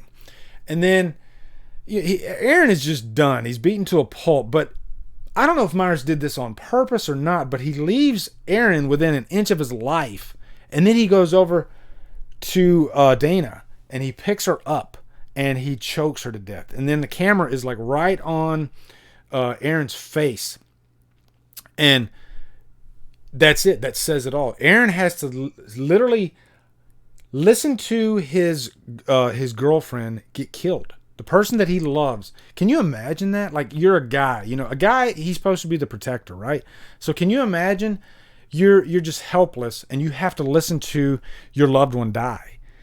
David Gordon Green, he pretty much fleshed all that out beat by beat. He made you feel that, Whereas most kill scenes in slasher movies, there's a stalking aspect and then the quick kill and then it's over and then they move on to the next thing. But no, the bathroom scene in Halloween 2018 is different. It's special for that reason. It's so effective. All right, here we go. Top two, and we're an hour and a half in. I honestly thought that I would burn through this in like 30 minutes. But no, we've definitely stressed this out. We've had a lot of fun. I got to wear the mask. So I'm going to do the top two. But before I do one, I'm going to go back and we're going to do a recap, okay? That was a great idea by Wade. All right. Number two. Got some great ones here. Great ones. Which one's going to win it? Which one's going to win it, okay? Between Halloween 2 and Halloween 4. Which one's going to win it? And which scene do you think it's going to be? Okay? I will say my patrons don't give it away. My patrons know. They don't know which one's number one, but they know which one of the scenes is. All right. So, here we go. What could possibly be better than the bathroom kill? Okay.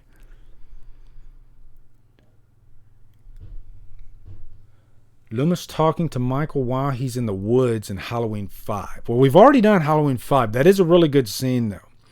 Go home, Michael. Go home. Okay. Yeah, I'm excited, too. I'm really excited, okay? Ooh, Matt says hot tub. That's a good scene. That's a really good scene. Yeah. Holly's lips are sealed. Thank you, Holly. JT Customs says Halloween 4 ending. Norton McD says Halloween 2 on top. He thinks Halloween 2 is going to be number 1. Lot of guessing coming in right now. I see it. A lot of guessing.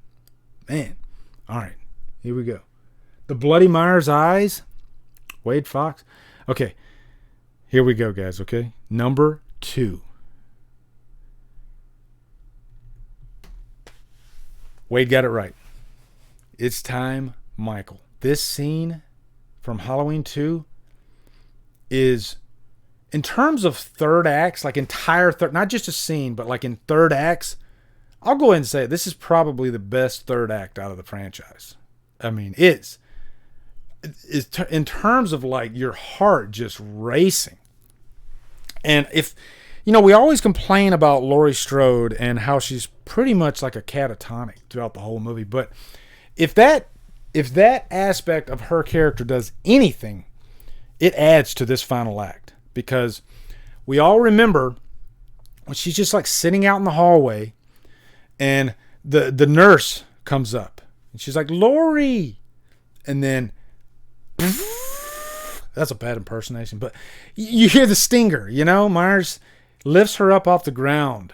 And dear God, Dick Warlock, you beautiful, beautiful man, you. Dick Warlock nailed Myers in this movie, especially in this final act. Lifts her up. Her freaking clogs fall down. Did I call those clogs? But boom, then it's on. And the music, the freaking soundtrack in Halloween 2 might be better than the first movie. You know, you get that. I mean, it's just this. That's one thing that's so great about the Halloween franchise too. When it's go time, when it's final act time, the chase is on. The music really does a lot of the work. You know, I mean, you could close your eyes and still be in the scene. So Laurie immediately snaps out of it. The adrenaline kicks in, and I think that's probably what would happen too. The adrenaline would take over, and she is on the run. She's running from Myers. He goes downstairs. Now, you know, I was just talking about H2O and how I don't think it lasts long enough. Halloween 2 does. Halloween 2 gets it perfect. It's not too long. It's not too short. It's just right. Dead Jester Cinema, H2 is still the definitive sequel in my opinion, and he might be right. He might be right. I have been really in a Halloween 2 mood lately. I literally made it the cover page on Killer Flicks. That's what this franchise does to me. Sometimes I get in certain moods for certain entries in the franchise. Lately, Halloween 2 has been constantly on my brain. But Loomis is the savior. You know, if you pick a Loomis scene that you like the most, for me anyway, it's in Halloween 2 at the end. When he is willing to give his life, he knows he's going to die. He knows he's going to die. And he puts himself in front of the danger to protect Laurie. He gets stabbed. And even after he's stabbed and he's hurt, he takes over the situation, you know? He's always in control. He knows what he has to do. He starts turning on the gas. He tells Laurie, get out. Get out now. And the music, the cadence, the build, it's almost like a musical number, the final act in Halloween 2, you know? And it's just like, I keep using this word crescendo, but it really is a crescendo. And also, that scene where Myers is coming up to Laurie and she, you know, Loomis, he gave her a gun. You know, here, take this, protect yourself. So she's sitting there and she just reaches the gun up, boom, boom. The blood, I mean, visually, just, the final act in Halloween 2 just has everything. The blood coming out of the eyes.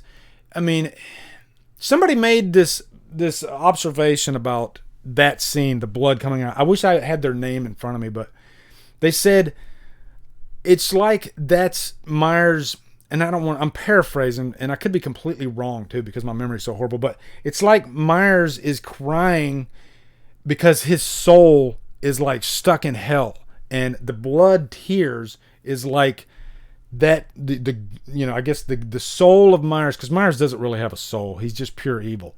So what is left of a soul that's in hell probably, that's what the blood tears are. And that gave me chill bumps. I wish I could take credit for that. That's not my idea. So if you're in here, sound off. That was brilliant. Brilliant. But then, so Loomis, he turns on all the gas. And then he goes, it's time, Michael. Lights the flame. Explosion. Would you like fries with that? I mean, just fucking everything is so great about the final act in Halloween 2. Say what you want about the movie. It does have some slow, dragging moments in it, but god damn, they literally go out with a bang. They really do. All right, guys, here we go. I'm pretty sure, I mean, we already know that Halloween 4 is number 1. And let's do a recap real quick. Thank you, Wade, for suggesting this. This was a great idea. We're going to do a recap. We're going to show what they were. So let me go back over here to Countdown. Let's do a recap, okay? Okay, to recap.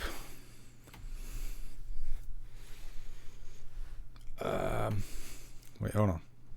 Okay, so first honorable mention was Hanging Bob, okay? Next honorable mention, the Loomis speech. Last honorable mention, the brilliant opening of Halloween 4. Just brilliant. Okay, this is it, the countdown. Number 11, the freaking crazy clown guy from Halloween Resurrection. Number 10, Rob Zombie's Halloween. Michael finds the mask.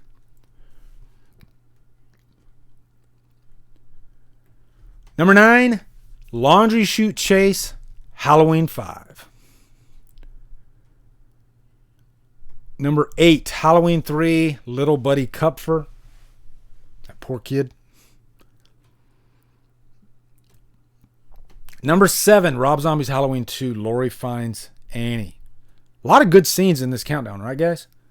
A lot of really good scenes. Number 6, Halloween 6, The Hallway Chase.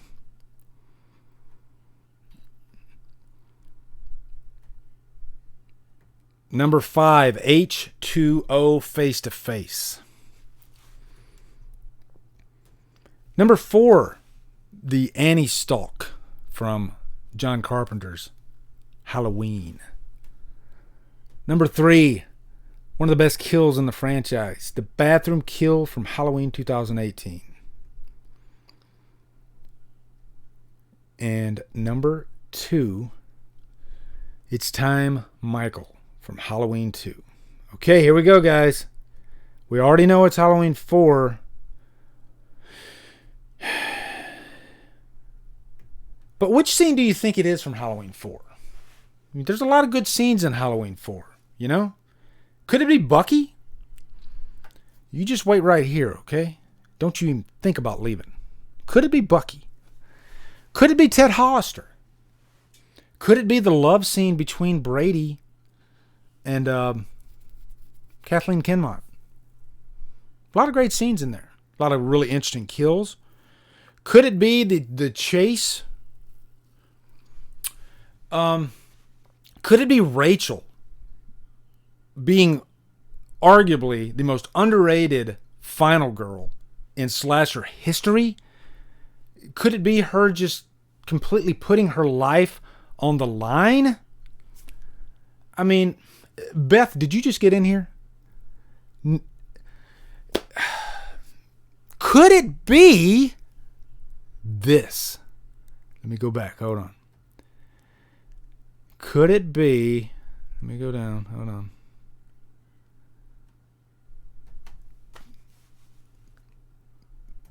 There it is.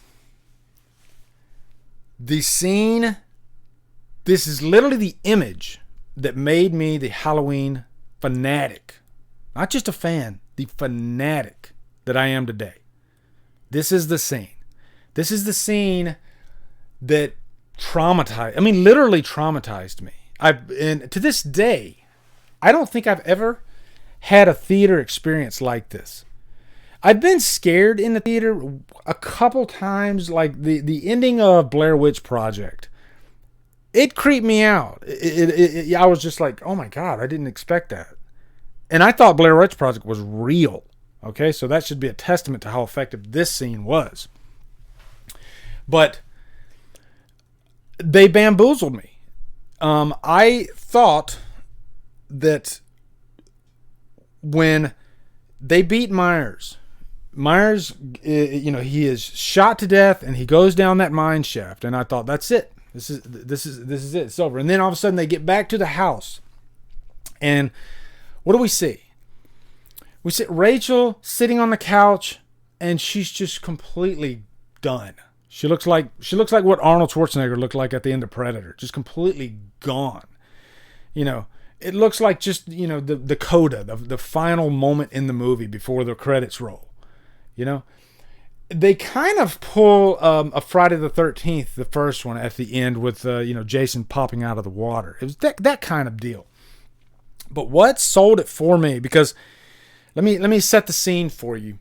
You see, it's an homage to the first Halloween. You see the mask come back up. And so when I'm sitting there watching this, I'm thinking, oh my God, Myers is not dead. And I thought, of course he's not dead. He's Michael Myers. So they have the ultimate, I guess the ultimate MacGuffin right there. Michael Myers cannot die. So why wouldn't it be Myers, you know? And this has been done in so many slasher movies where the killer, I mean, they even make fun of it in Scream. The killer rises back up for one last kill. And so why not? I mean, they could have gotten away with this. They could have ended the movie with Myers killing the stepmother and then credits roll. But no, they freaking pulled a twist that just completely floored me. You hear this scream, and then Loomis runs up the stairs. Still, I'm thinking, oh, yeah, it's Myers. He's killing the stepmother. But then, Loomis's face. Let me go back over here. Loomis's face sells the whole thing. I remember just sitting in the theater, and all of a sudden you see the camera. It's like right there on Loomis's face, and he's just like, no. And it's like that second no that it hit me. I was like, oh my God, it's not Myers. Oh my God, what could it be? And then they show this. They show Jamie just standing there. It's just right out of the first Halloween. She's got the clown suit on, all that stuff. But it just destroyed me. I was just like, I was scared to get out of my seat and leave the theater. I was traumatized. I had never been scared like this before or since in a movie. Really, this kind of harkened back to my first scare. When my mother picked me up from babysitting and I saw these like evil eyes. And, I think I was 4 years old at the time, and it traumatized me. And it's an image I'll never forget to this day. And as a matter of fact, I literally just found out what that movie was this year. From when I was 4 years old, that movie is Beyond the Door. I believe it came in 1974. 76, something like that. But it's Beyond the Door. They were showing it on TV or something like that. And it traumatized me. I hadn't had a movie scare me like that since. And then here I am 15 years old, sitting in a theater, and then this scene plays out, and it just completely traumatized me. And I don't think I'll ever be scared like that again. It's weird because it's something that I'll cherish for the rest of my life, as silly as that sounds. I think we all hold on to our first real scare in a horror movie. And I think some horror fans, not all horror fans, but I think we're always chasing that. We always want to feel that sensation again. Like, can a movie scare me like this did? Like for some of you, it might be The Exorcist. There are scenes in The Exorcist that really freaked me out. And I think that's part of the reason why we love horror so much. That it's something that we might not get out of other genres as much. Horror, there's always that chase. Literally, figuratively, emotionally, there's always the chase in horror. Halloween 4 was that for me. It was like my my whale. If I'm Ahab and the whale is the scare, Halloween 4 is my whale. I caught my whale, or I guess my whale caught me, just destroyed me. So, do we know why they made... and then they made Jamie practically mute in part 5. Part 5 comes along and just pretty much takes that ending and says, yeah, fuck it. Who cares? That's sequels for you. As much I do love 5, parts of 5, but yeah, it really... I mean, but I guess in its defense, like, where do you go from that? It's like... If part 4 was the last movie in the franchise, if they had the balls to say, you know what? No, we chop it off right here. It would have been the perfect ending to the franchise. It really would. I mean, could it be like maybe even more effective than H2O?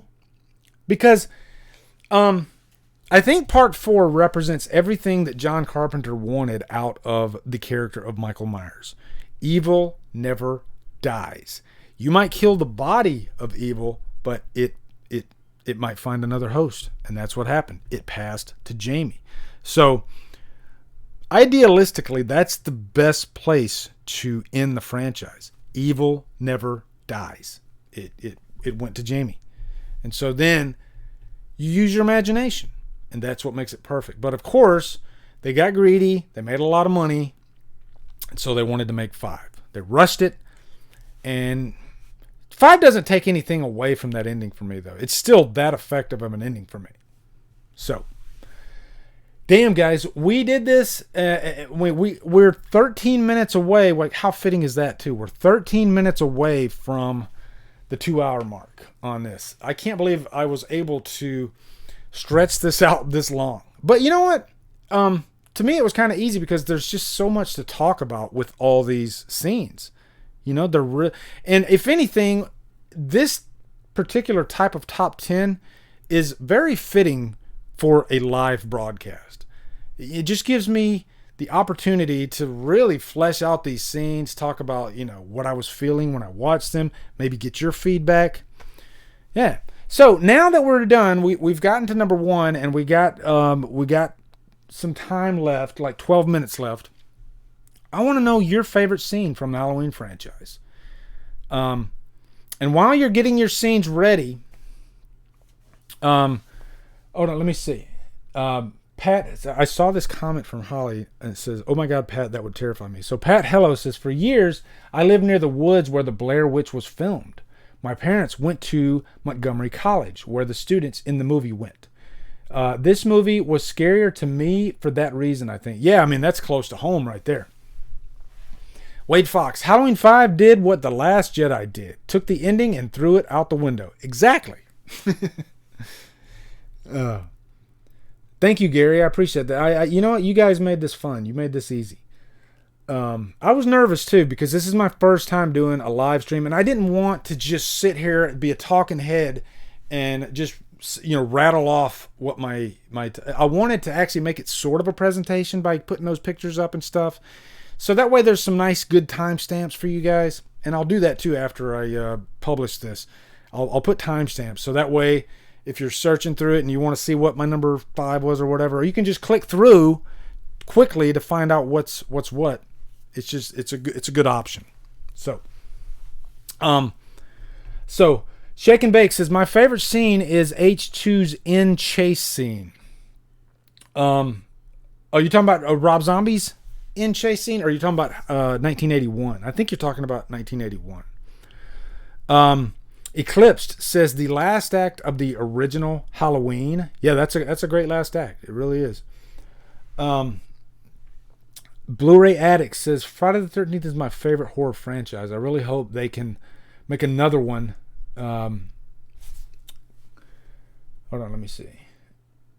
It's soon been way too long. Yeah, man, it's crazy how long it's been since the last Friday the 13th, right? Jesus. Mikey, great list, man. This was the perfect Thursday night. Thank you, man. I appreciate that. That's the ultimate compliment right there. Yeah. Mikey son, thank you. Thank you. Tom Ungren says he's a Friday fan too. He says, me too, bro. I bet his next movie is going to be good. 2 for 2 so far. Oh, he's talking about something else. Mizzy E said, you should do a top 10 Freddy and Jason next. Yeah, I was thinking about that. That could actually be a good idea, actually, like scenes from both those. If that's something you guys would be interested in, me making that live, and I do like Friday and I do Nightmare, I would totally be down for that. That'd be badass. Now, I guess with Nightmare, how many movies are there? Are there 8 Nightmare movies? So I'd have to pick a couple extra scenes, which that's fine. We could do that. But then with Friday, we could pick a whole lot of scenes for Friday. But I mean, I did a lot of scenes for this one too anyway. So, but yeah, that could be fun. That could be a lot of fun, actually. So in this one, I broke out the Myers mask. Maybe in that one, like say the...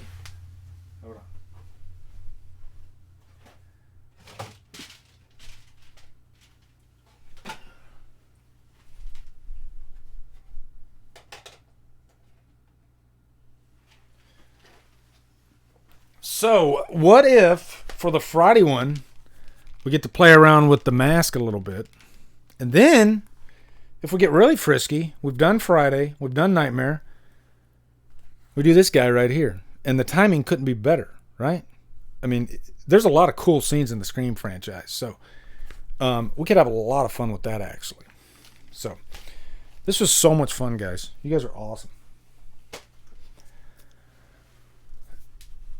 Nightmare would probably be the one that I'd look forward to doing the most. I just love the creativity of all those nightmare sequences.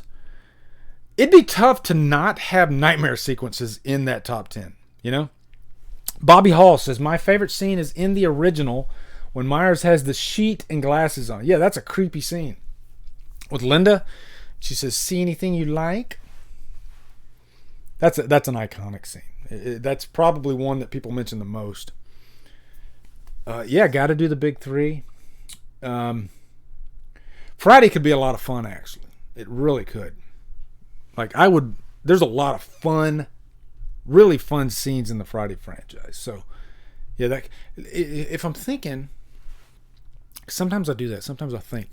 If I'm thinking, Friday Part 4 could easily take number 1 in terms of scenes, because I'll give you a little sample here. Friday Part 4, the scene with Jimmy and Ted in the back seat of the car and they're doing the old computer, that scene is so freaking hilarious. It's one of the funniest scenes. And then I guess obviously the Crispin Glover dance too, but I just love at the end of that scene, you know, and he's like, there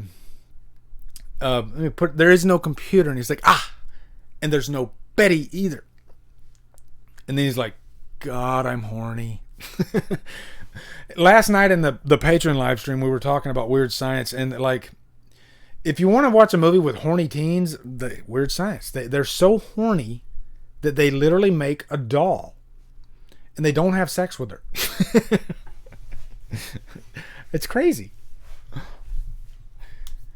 But it's just, and one thing I mentioned too last night was, I wonder if that movie, them creating that doll, I wonder if that's what kicked off the whole real doll craze. Remember they were doing these real dolls? Even Ryan Gosling was in a movie about a real doll.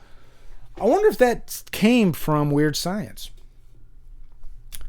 Final chapter is fucking awesome, DJ. Hell yeah. All right, I'm going to read you a few of these horror facts. So let me go over here. Yeah. Okay. So I got some of these horror facts here. Oh, what'd I do? I just freaking clicked off of it. Jesus, hold on. Okay, here we go. Okay. This is just no particular order, but Josh Krubner says, they kill one of the shit sisters off camera in Sleepaway Camp 2 because she was underage and couldn't do a topless scene as initially written. I haven't seen Sleepaway Camp 2 in a while, but it's a fun-ass movie. It really is. Ross Grant Wilcock. Mila Kunis was so embarrassed about being in American Psycho 2 that she ended up asking the studio to drop her name from future home releases. Well, you know what? It's just like every actor seems like there's that one movie in their resume that they're embarrassed of, and it's usually a horror movie. Like Renee Zellweger, it took her 25 years to even talk about Texas Chainsaw Next Generation. Yeah. Stephen Horton, obviously not a well-known fact, but still sadly hilarious. So back in the day when my wife was a kid, her family would always buy movies and watch them together. Her plus 4 brothers and their mom was in no way a horror movie fan. One night, Mom decided to go out and rent a movie. Come home, they all gather and watch what they believed to be a movie about John Candy, who was not dead yet. So why she thought it was about a still alive actor is beyond me. Their optimism was dashed quickly as they watched. She had rented Candyman. That did not work out like that. Like, where's John Candy at? And this movie's getting really weird. Okay, let me grab a couple more.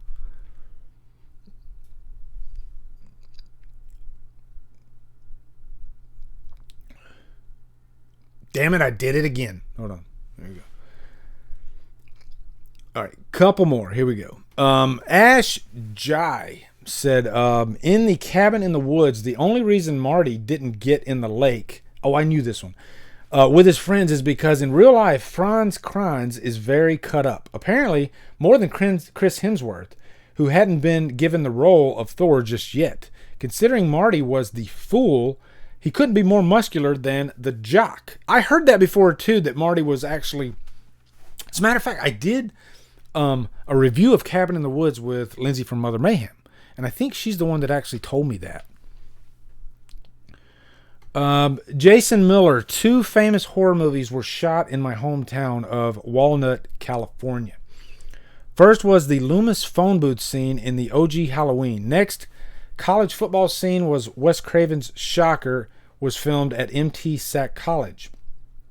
Oh, and my best friend growing up was in Family Matters, Eddie Winslow, and he was on the Carousel of Death in Saw 6. So, a lot of cool stuff there. Let me go back over here. I've always been into like movie facts, you know, especially with horror and especially with like the classics. I just always dig finding out cool movie facts. So, but anyway, guys, that's it. We're moving on. I'll take, you know what, if you guys want to ask a couple questions, I got like 2 minutes here, okay? 2 minutes, maybe 3, maybe 5, who knows? If you got any like horror questions or general questions, shoot them at me and I'll answer a couple of them. All right. Slasher in Suits says she had one great kill in that choking a guy with a condom rubbed for her rubbed for her pleasure. Yeah, Lars and the Real Girl. I haven't seen that in ages, actually. Erica says, I've had 2 people tell me I was full of it when I would talk about Paul Rudd in Halloween 6. He was never in a Halloween movie. Yeah, you know, it reminds me when I was deployed to Oman. And as a matter of fact, I met a great friend. This was back in 2010, 10 years ago. And he's a great friend to this day. He's the one that told me about sleepaway camp, actually. But, you know, like I'm sure you guys can relate to this. Outside of the internet, most people that we talk to in public, they don't like horror like we do. And so it's like we both found each other at this deployment. We both were horror fans. And he said, did you know that there's like a different cut of Halloween 6? And I'm like, dude, are you kidding me? And from that moment on, he knew that I was like the real deal. And I knew he was the real deal, you know, when he was telling me about sleepaway camp. And it's always cool when you find somebody that loves horror as much as you do. And this is way, way before I started my YouTube channel. And this is probably when YouTube really was huge in like bringing horror communities together. So, Wade Fox. Fuck off, Wade. There you go. Actually, the way that Kelly says it, though, Kelly Meeker, she says it perfectly. She's just like, fuck off, Wade. It's like she doesn't even want to put forth the energy. Like, he's not even worth it. So she just like uses just, 2% of her energy to just say, fuck off, Wade. You know, you don't even matter. Lacey, what do you think about the scene where Kara sees Beth die through the... Oh my God, I can't believe I didn't use that scene. But like I said, I could only use one scene. I almost did use that scene because it's so cool that she sees her friend die, and then she looks down. This is great direction, by the way. She looks down and she sees Danny going in the house. And then Kara's reaction, I thought, was perfect because she just goes, no.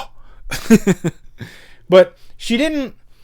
You know what? I guess if you give me something original about a scream and it's not too over the top, which I don't think her screams were over the top at all. But yeah, really, really effective scene, actually. And I think it would be worthy, at least for an honorable mention. Holly says, people outside of the net think I'm weird because, dude, Holly, I always get people in my life telling me that, that I'm weird. How could you like those movies? And by the way, when I go out in public, I'm usually wearing, like, let me pull this. I'm usually wearing like a horror shirt. I don't know if you guys are, but like today I got my Suspiria shirt on, and I got my like ripped jeans, and that's just the way I dress in real life. I'm horror 100%. I live it, I die it, I breathe it. It's just part of me, and I think I do it because I just want to represent. Hey, I'm horror. You should try it out. I don't know. Norton McD, are you familiar with the British actor Richard Johnson? Definitely could replicate the quality of Donald Pleasance as Dr. Loomis if Donald never got casted. No, I don't think so. It doesn't really ring a bell. I'm sure there's a lot of those classic actors that could maybe pull off a Loomis type character, but I don't think anybody could do it as good as Donald did. He was Loomis. And you guys found out that, DJ, I am wearing pants. Like, I could literally do these and never wear pants because you only see, from here up. So you don't even really see my shirt, I was all excited about wearing my Suspiria shirt, and nobody saw it until I showed it. So,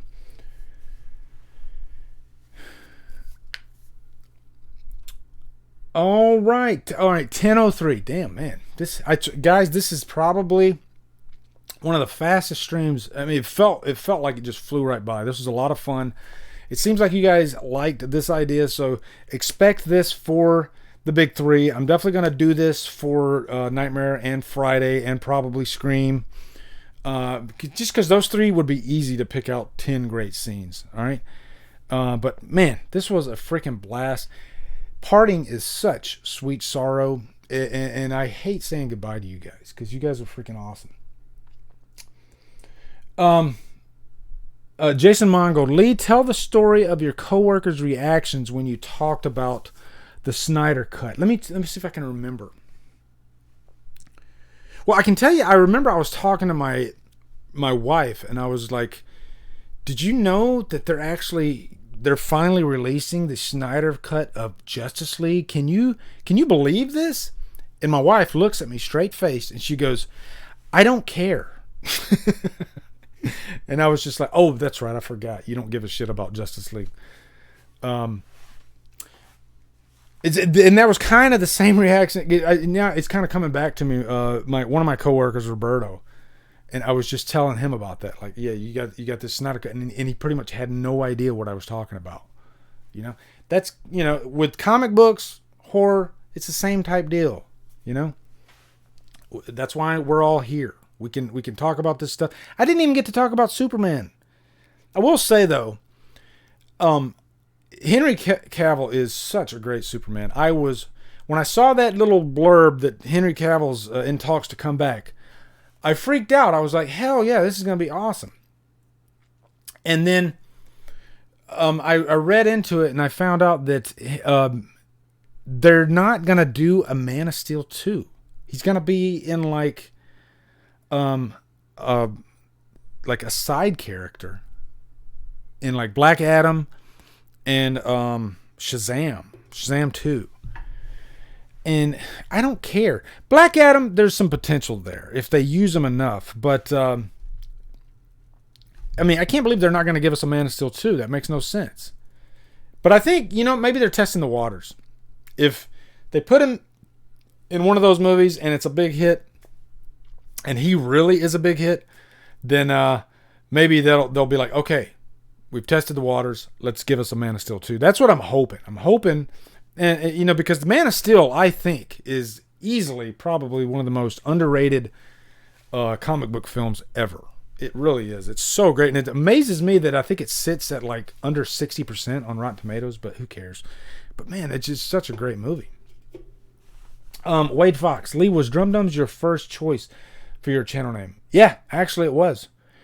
That's 5 years ago, and I'm trying to remember if I was pondering other names, and honestly, no. I pretty much put Drum and Dums together, like immediately, because I knew I wanted it to be something like music related. I'm a drummer. Even though I was going to be talking about movies, like I was always going to be doing movies, okay? It wasn't going to be a music channel. Even though I was going to have like drum covers and stuff like that, but because I didn't know how to freaking do YouTube when I started this. I didn't know the right way to work the algorithm and all that stuff. But I knew I wanted to talk about movies, and I knew I wanted to, do drum covers. That was kind of my thing. So the Dums part kind of came because I didn't want to just call it Drum Central, Drum something. Drum movies sound stupid. So I thought, you know what? I'm a big goofball. I'm a dummy. So Drumdums. And that's how Drumdums came about. But yeah, that was my first and only choice for a channel name. And I didn't want to call it Lee McCoy. I mean, I don't know. I think I have a boring name. So I don't have like a really cool, catchy name. And I didn't want to like make up a name, right? So that's kind of how I just came up with Drumdums. So the nice thing about that though was after I came up with Drumdums, I went over to Twitter and I went over to Facebook and I went over to Instagram. And wouldn't you know it, nobody had the name Drumdums. And that's, if you're thinking about getting into YouTube, come up with a name that nobody has, because you don't want to call yourself, I don't know, Lee McCoy 23, with like a number at the end of it or something like that. It's just Drumdums. It just makes it that much easier to promote. If somebody says, "Where can I find your channel?" Type in Drumdums on in your search engine. Boom, I'll pop right up. So, Tom Unger and Lee, I never knew that was your son doing the intro. Always thought it was you. Tell your son that shit is. I tell my son all the time. I always tell him, just so you know, almost every video I do, there's always one person that says, "What's that song from?" And I respond and I said, "That's my son." And my son, he's just like, you tell me, he's just like, "Cool, Dad." It's like he doesn't care, but.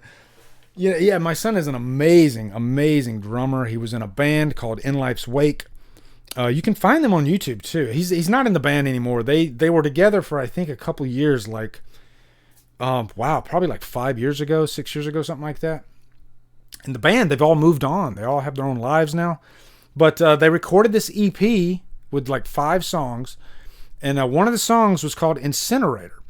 And I was looking for some music, because every channel on YouTube, you want to have something catchy for your music intro. And I needed something, and you want it to be, you don't want it, it's a licensing thing. You don't want it to be like something that's popular, because then you got to give all your monetization to whoever owns that. So I was like, this is perfect. My son literally just recorded this EP, and I listened to this song Incinerator. The beginning of the song, and immediately I was like, that's perfect. It's not too long, because this is something too I tell people when people message me and they're like, what do you think of my like intro? And so a lot of times I'm like, it's too long. I mean, you don't want your intro to be a minute long, because then you're going to lose your audience. And my intro, for me anyway, I felt like it's just so quick, it feels like it's 5 seconds long, and then boom, we get into the content. And so it was perfect. And anytime I get a chance to promote my son, hell yeah, I'll gladly do that. Like I said, song is Incinerator. You can find the full song on YouTube. The band is In Life's Wake. So, yeah, it's awesome. Bobby Hall, Lee, do you collect comic books? No, I don't. I've never been it's weird because I love comic book movies, but I've never been the type of guy that just buys comic books and even reads them. I don't even read comic books, but I've always been into comic book characters for some reason. Like, I've always been a Hulk fan, and that's basically because of the TV show. I fell in love with the TV show. I used to watch it with my father when I was really young. And I think that's really, that and Superman the movie, the first Superman movie, those two properties are what really got me into comic books. Or comic book films. So I guess I took a back door there, whereas a lot of people, their gateway is comic books. Mine was television and movies. And so it just so happens my top 2 comic book characters are the Hulk and Superman. I'm a big fan of both those characters. Most people are Batman fans, and I love Batman, but I'm a Superman guy. When you give me a good Superman story, I'm all about it. I've always been a big Superman fan. So